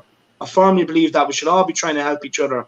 And, you know, look, we see Arsenal content everywhere, United content everywhere. Let's take over. Let's put Spurs content everywhere. That's what we want to do. So, look, I really do want you to get over and subscribe to Bobspur. We're going to look. I might even just do a Bobspur to 1K stream next week, where I just sit here and fire questions at Bob until he gets 1K. And then, you know, we'll also look. Let's get Kieran. Let's give him the boost he needs. You know, let's show him that we believe in him and we want him to keep pumping out content, because he's great ideas. Very, very knowledgeable guy. You know what I mean? Puts in great points as well. So, and as well, look, with Golden Cock here, he says, shove a spud in it, Dave. You wish you were English. With your Peaky Blinders hat. What I'd say is, why not a Scotch egg or a crumpet? You know, English food there. Stick one of them in yours, Golden Cock. And I definitely don't wish I was Irish. But just to let you know, on the Peaky Blinders as well, a lot of them were actually Irish immigrants. So I think they wish they were. A lot of them were Irish. So just on that. So but sorry, relationship with the IRA as well, David. Because he's mentioned Peaky Blinders and your hats, and last week there's a few people making slanders, making jokes, making a mockery of me for being the only one out with a hat. Whoa! Saved it for the end, David. You look like it for the end. He saved it for the end, David. I had to take the goods for the end. Next week, no, look, he looks like he's rolling the money with that when he wears that hat, man. Honestly, you need to be wearing that all the time now. No, but honestly, do you know what else is mad, lads? How these hats have took off. There's someone out there making a fortune off these hats. The amount of people, amount of messages and pictures I get, people getting these hats. The amount of people getting these hats and sitting there with it on the stream and everything else. It's absolutely insane. And the Owlad says, David, you should be supporting your mother's country, England. Look, you know me, that. Look, you know, I'm Irish. I want the Irish roots. You know, I'm a bit like you. You know, I love me mother and everything else, but I'm Irish true and true. You know, I'm one of them Celtic warriors. That's what I am. But no, look, I'd say Ma was sitting in there scoffing down some crumpets. You know what I mean, pissing you off. I'd say that was good to watch. I do miss them days, you know, where because I'm living out of home now, where the banter be flowing. Like I said, my ma's no interest in sport, but you know, she becomes a sport expert. You know, it just pops the head in. Or England's winning, even though she knows they're winning. You know, stuff like that. I do miss them days. But honestly, everybody, we're going to end off now. We're just waffling shit now. So look, you know, like I said, hashtag Harris Army everywhere. Email Ben and Jerry's. I'm going to be back tomorrow with a great show. Back at 9:30. And basically, a bit like the Fonseca show, what we did with Fonseca. I'm doing it with Nuno. Now, Jack is the man. And I'm going to be firing questions at Jack. It's like a bit of role reversal. I'm the question, guys. All the questions came off my own back. And we're going to go deep into it. And Jack, you know, I want the answers. So it's going to be very interesting. You know, down to, you know, has Nuno managed big stars before? You know, if he did, how did he manage them? Tactics. What did he do besides playing Doherty at right wing back at Wolves? Did he do with Doherty to get the best out of him that he can replicate at Tottenham? Loads and loads of in-depth questions on Nuno. There's a load of them. I'm missing all the best questions. I can't think of them right now, but I have them all finished. And honestly, everybody tune in tomorrow. We're going in depth on our new manager, and let's see what we can find out. But guys, it's been an amazing show. Thank you everybody for the super chats, the support, the comments. You know what I mean, and the likes on the stream. Don't forget to like, and then get over and subscribe to Bobspur TV and Let's Talk Spurs. And follow Jack Kinekes on Twitter, the main man himself, who comes up with the questions every week for this show without fail and hosts it. But not only that, enjoys it and gets better every week. So big up Jack as well. Without Jack, you know, Jack's another person who's elevated his channel to a new level since he's come on board. Cheers. What an absolute legend. I appreciate you. The Harris Army appreciate you. Over and out. You know, let's go Tottenham. Season starts 14th, 15th of August. Pre-season's round the corner. Let's get the Euros over and done with, and let's get back to Tottenham. Come on, you Spurs, and in Nuno we trust. Come on, you Spurs. Nuno we trust. Come on, you Spurs. Hey,